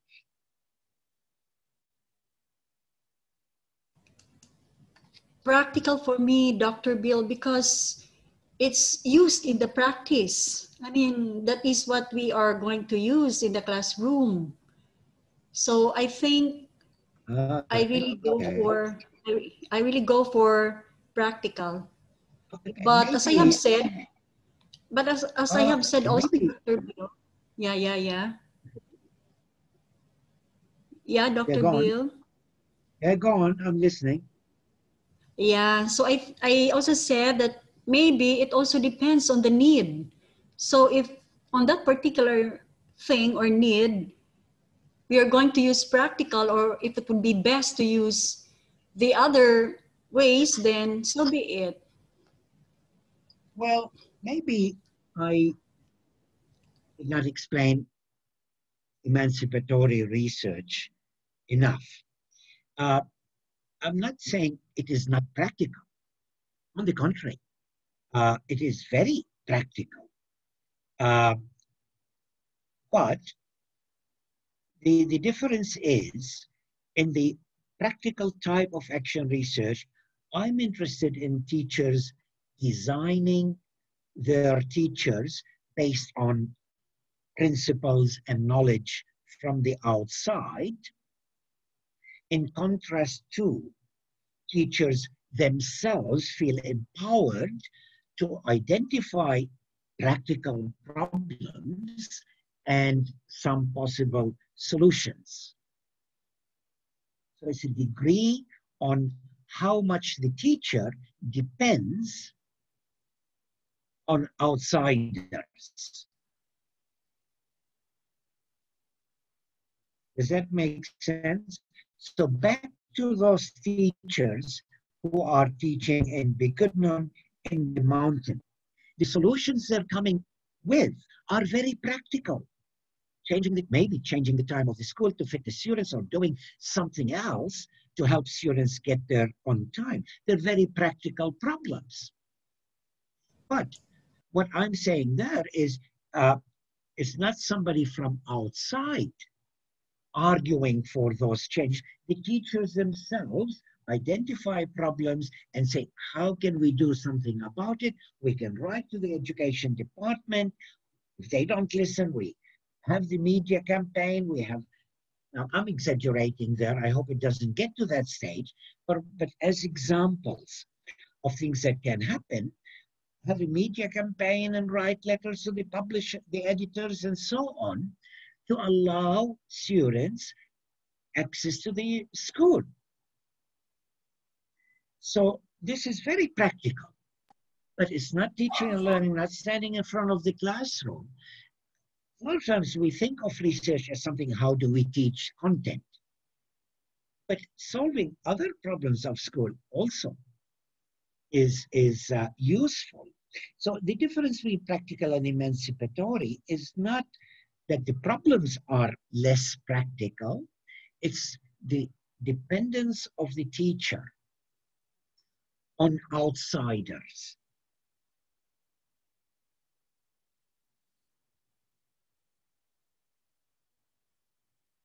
Okay.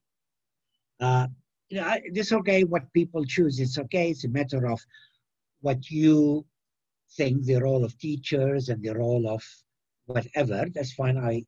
But I just wanted to be sure that you understand the meanings of those. So in the technical action research, the teachers has very limited decision-making in particular solution.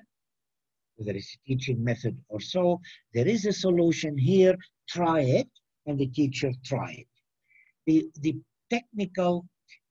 practical is, okay, here are certain principles of pedagogy, of teaching, or whatever it is, assessment, you see how to implement it. In the emancipatory, the teachers identify the problems themselves, they go and search for solutions, they try them, they learn, with or without help from others.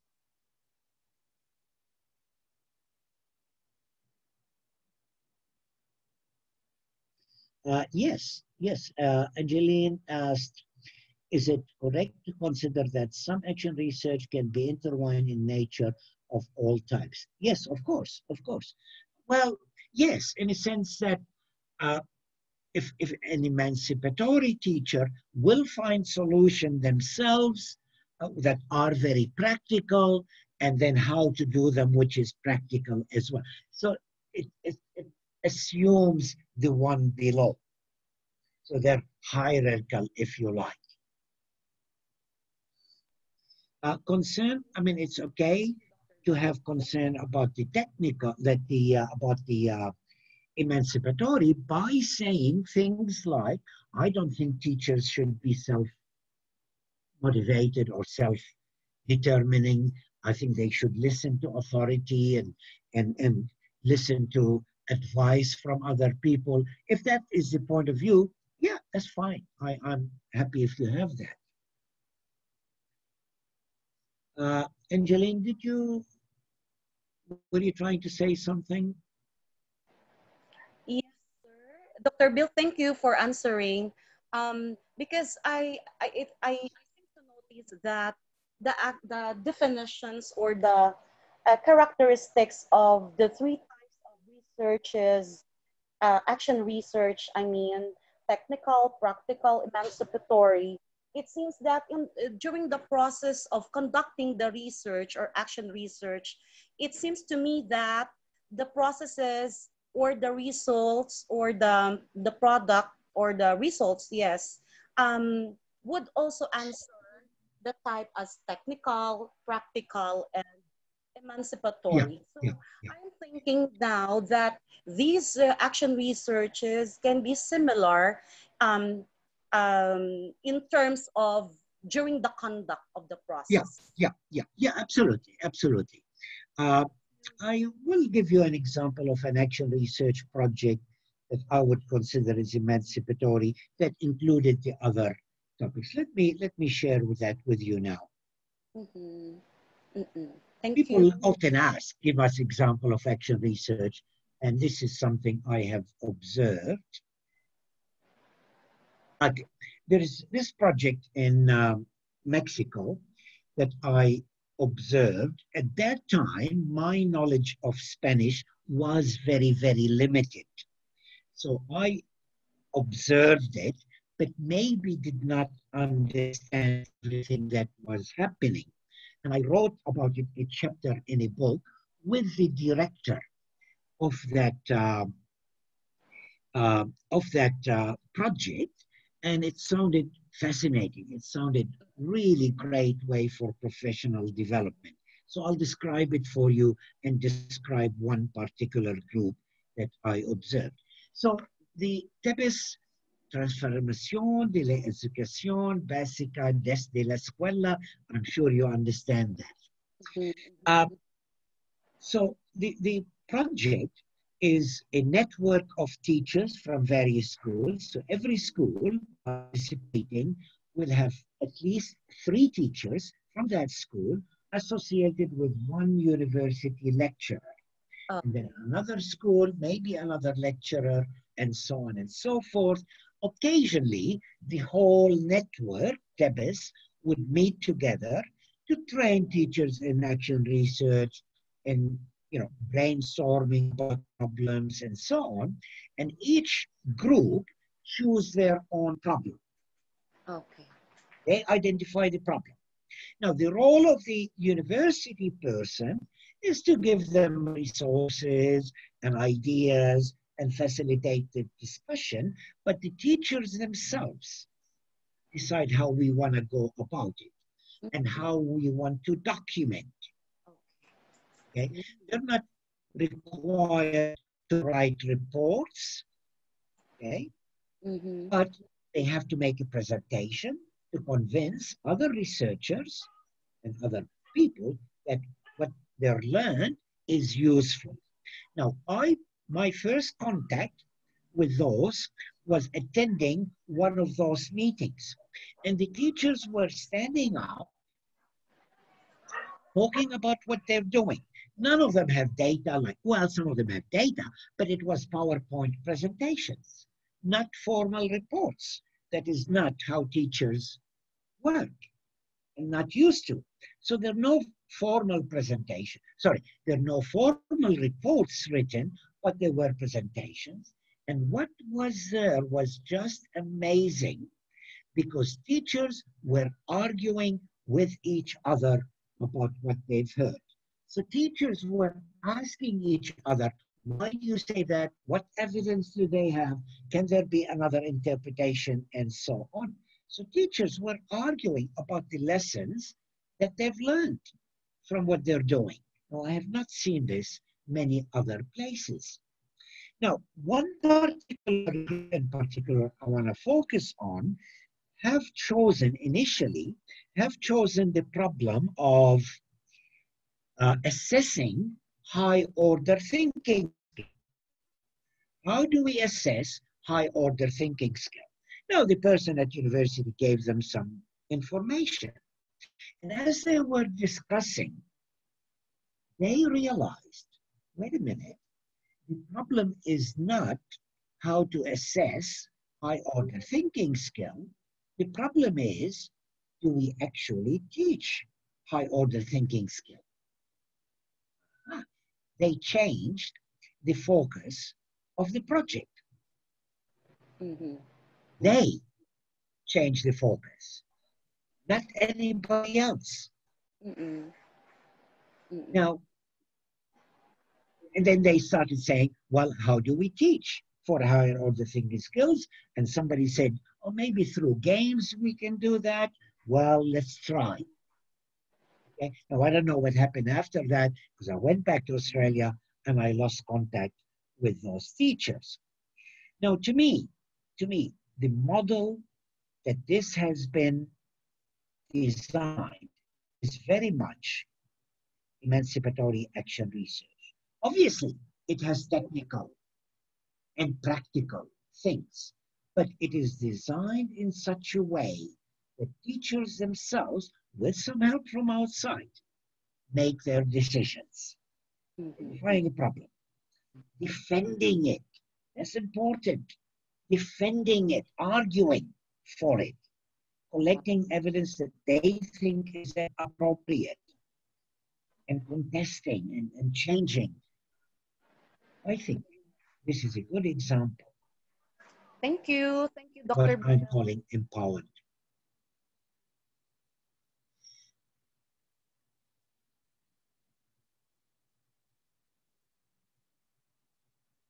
Thank you, Ma'am Angeline, for your wonderful comment.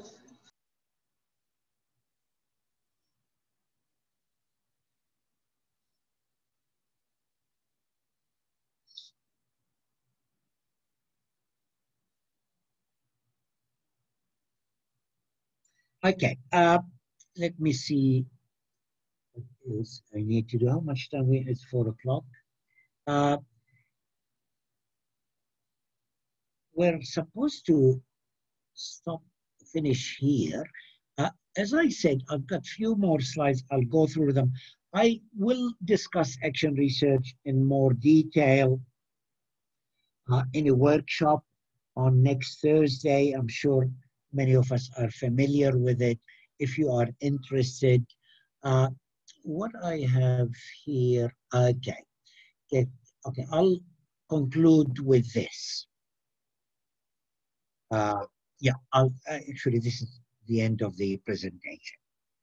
Now, I will not go into how do we collect data. Practically everything applies in qualitative research can be used here, except one of the most useful tools in my action research that I have done. I use focus groups and all that kind of thing, but they were just minor. My greatest source of data was the discussions at the meetings when we were planning. Now, the discussions were very self-critical. We met and discussed, and he says, "Oh, this was happening, and we didn't intend that, and we failed in this, and so on and so forth, or we should change this because of that." That was the greatest source of information that we write about it. Our observations. Now, we did have focus group, we did have other data, the students' work was, analyzed and so on.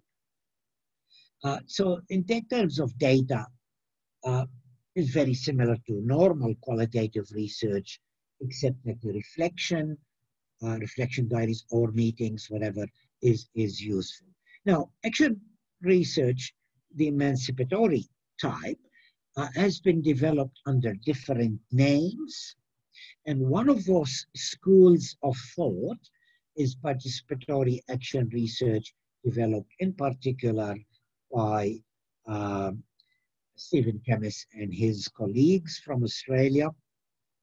And Stephen came and worked with us for a while. It was very, very useful, not only in learning action research, in developing myself as a professional as well. Now, he summarizes 5 characteristics that good action research should have.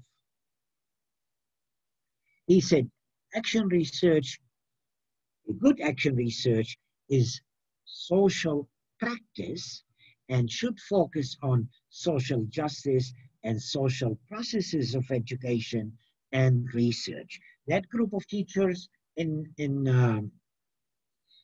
Bikudnon, I don't know if they went ahead with that project or not.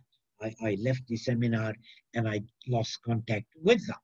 But if they really want to solve that problem of students coming to on time, they cannot look at school without looking at the social policies, the social situation of the school, the authority structures, the negotiation of power with the education department, and all of that. Solving the problem as if it is only a problem in the school is not possible. Okay, so emancipatory or participatory action research is not afraid to deal with those problems. And dealing with those problems need not to be a confrontation and fight and you know, strikes and all of that kind of thing, but understanding that the problem is not a problem of students coming, you know, being lazy and not motivated.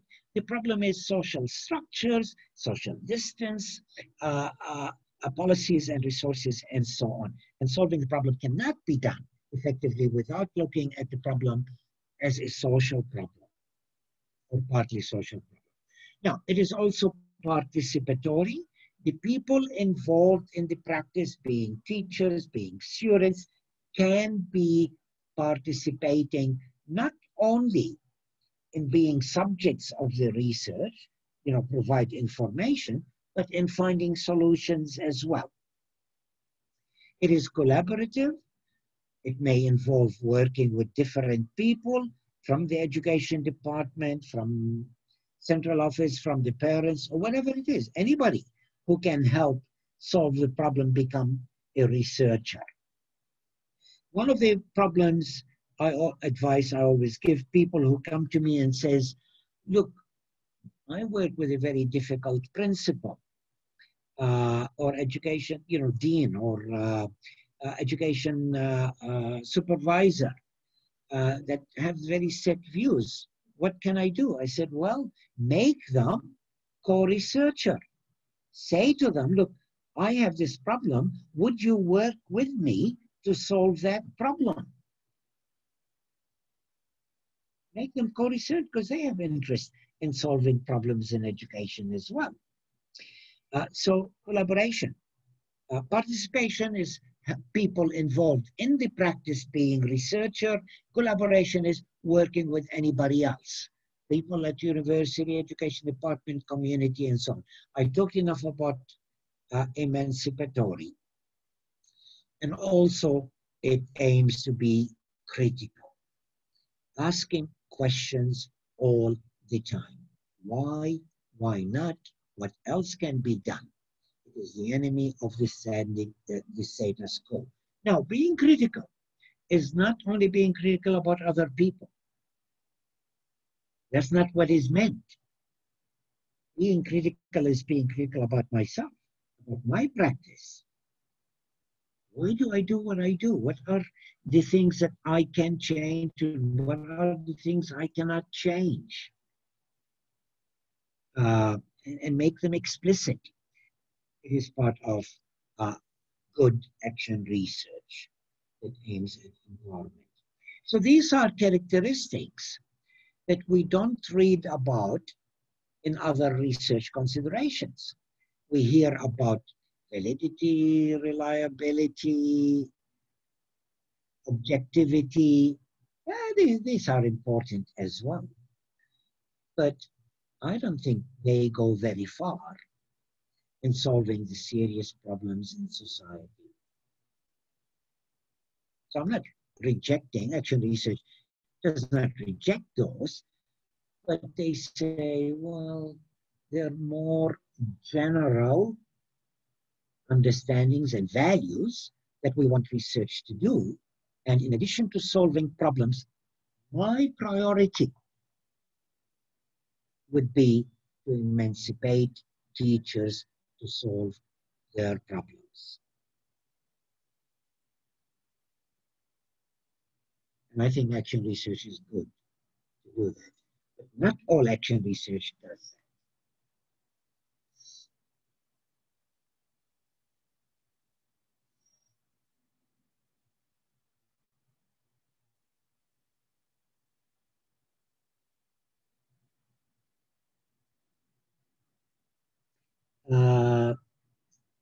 Length of time. Okay, yes, yes. Not only action research, every serious research project faces that problem with time. Real change, of course, takes time. And building up teachers to be empowered, yes, takes a lot of time. Okay. Is it important? To me, that's more important question. Yes, I need to fill in the timetable and getting fundings that goes year by year. Research that is based on questionnaire is the simplest. That is my main consideration. Let's just stick to questionnaires. You can get massive amount of data in the least amount of time. Qualitative research takes a little bit more. Action research can be done as qualitative research in 1 month or 1 year or whatever. But to get the serious gain in empowering teachers, we need a long-term plan. That doesn't mean that we do not have intermittent results to write about. The action research project I was referring to with the low socioeconomic students lasted about 20 years. I worked on it for about 20 years. And there have been several publications along the way. But it was designed to be a course in the long term. Serious changes in education system do not happen in 6 months. But if we plan the project with an aim of empowering teachers as the ultimate aim, then we work with them on small things toward that aim, and each one of those can be reported on as a research project. But in terms of the design, it should be long-term design. Teacher change and empowerment cannot be done in 6 months.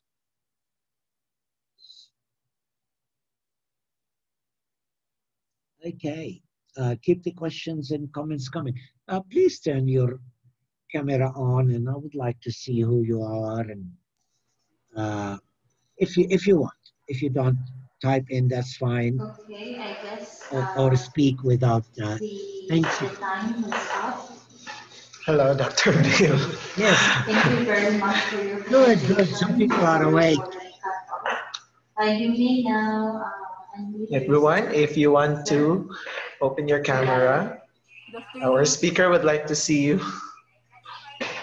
And that was a very yeah, good, ask a question, make a comment. and a very interesting. Dr. Dinora says, thank you, Dr. Bill, for a thorough explanation and discussion. Maraming salamat po. Thank you, thank you. You picked up a favorite topic of mine. I always never get sick of tiring. Now, Fernando, you have beautiful video in the background. How do you do that? It's in the settings, Dr. Bill. That you can You play just have to video. upload a short clip for you to use the background. And I'm representing Iligan City. That's lovely. That's next. Thank you, Dr. Next Bill. best thing to being there. So, but you have a blank color background. Yes, a blank background. You don't have. You don't need to have a green screen for you to have this. So, really? But I yes. tried not a video.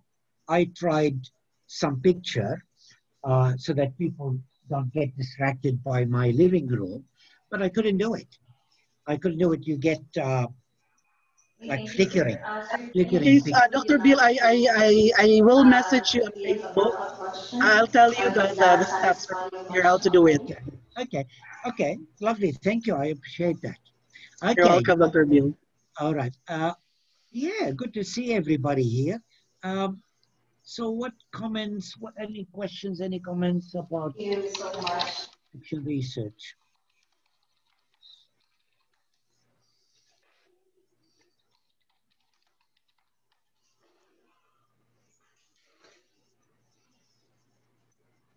Now, why am I talking about action research in the context of online teaching? Because I think we all are involved in designing online teaching. And there will be lots of research in the Philippines. I can promise you that. I can predict that. A lot of research on online teaching, and that makes sense. That's on everybody's mind. That's Thank you very much, Sir Larry. Any more questions? But research that says, is it Thank effective? you, Sir I don't Larry. think It was a it's very very nice useful. study. Okay. What is happening here? It's not very useful. And more useful research is to deal with issues from our practice. Okay, don't look at other people. Group of you are interested in, let's say, the difference between or how we can improve the learning experience of people who are receiving the modules. That could be thing. Gender, people who do not have access to technology. What can we do about it? And action research is good for that because action research does not look at issues of teaching and learning in isolation, to questions of poverty and access and all that kind of thing. So there is a room to do research in an action research mode that tend to improve what we're doing as well as research it at the same time. Okay.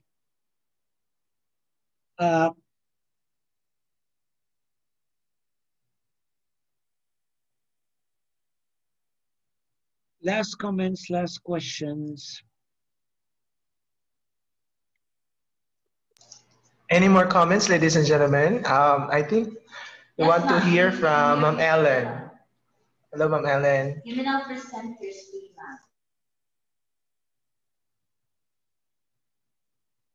ma'am. Oh, you successfully made it, Dr. Bill. Well, I don't know that I have made it. What I see here is very flickering screen. Can you see that on your screen? Yes. Can you give some advice, Sir Fern? What is happening to Dr. Bill's background? Especially when I move. Because yeah, Dr. Bill, that is because of the irregularities of your background. You really have to look for a plain background, a plain background. That's what I was asking. Or a flat. What I mean is a flat background. Yeah, that's what I was asking. If you needed a blank, I tried it in my bedroom with a blank wall there, but the lighting was coming from one side and it wasn't working. So the lighting has to be general lighting as well. So I gave up on it. So you have to be distracted by my living room. Okay. It's good to interact on things that are not educational. Okay, now something completely unrelated to action research. I appreciate the ecumenical prayer that sometimes you play at the beginning. Is there a link to that prayer? Yes, Dr. Bill, you can find it in YouTube. Okay. You just type Ecumenical Prayer and then that will come out. Okay. All right. I'll try that. I'm very sensitive about issues of diversity, and I think your university in particular seem to be more aware of diversity than some other places or organizations, and I congratulate you for that. And I think small symbolic things like that are very significant. Okay. Dr. Bill?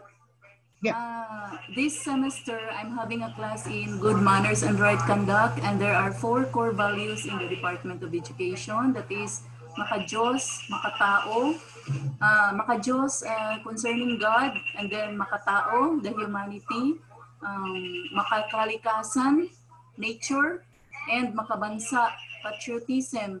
So I'm going to send you some of the videos. I will challenge the students to make a prayer like that.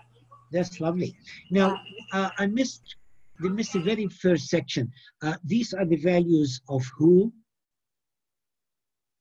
Whose values are those? In the Department of Education. Oh, really? Yeah. Okay. I wasn't aware of that. Thank you. Yes. Thank you. That's useful. Philippines.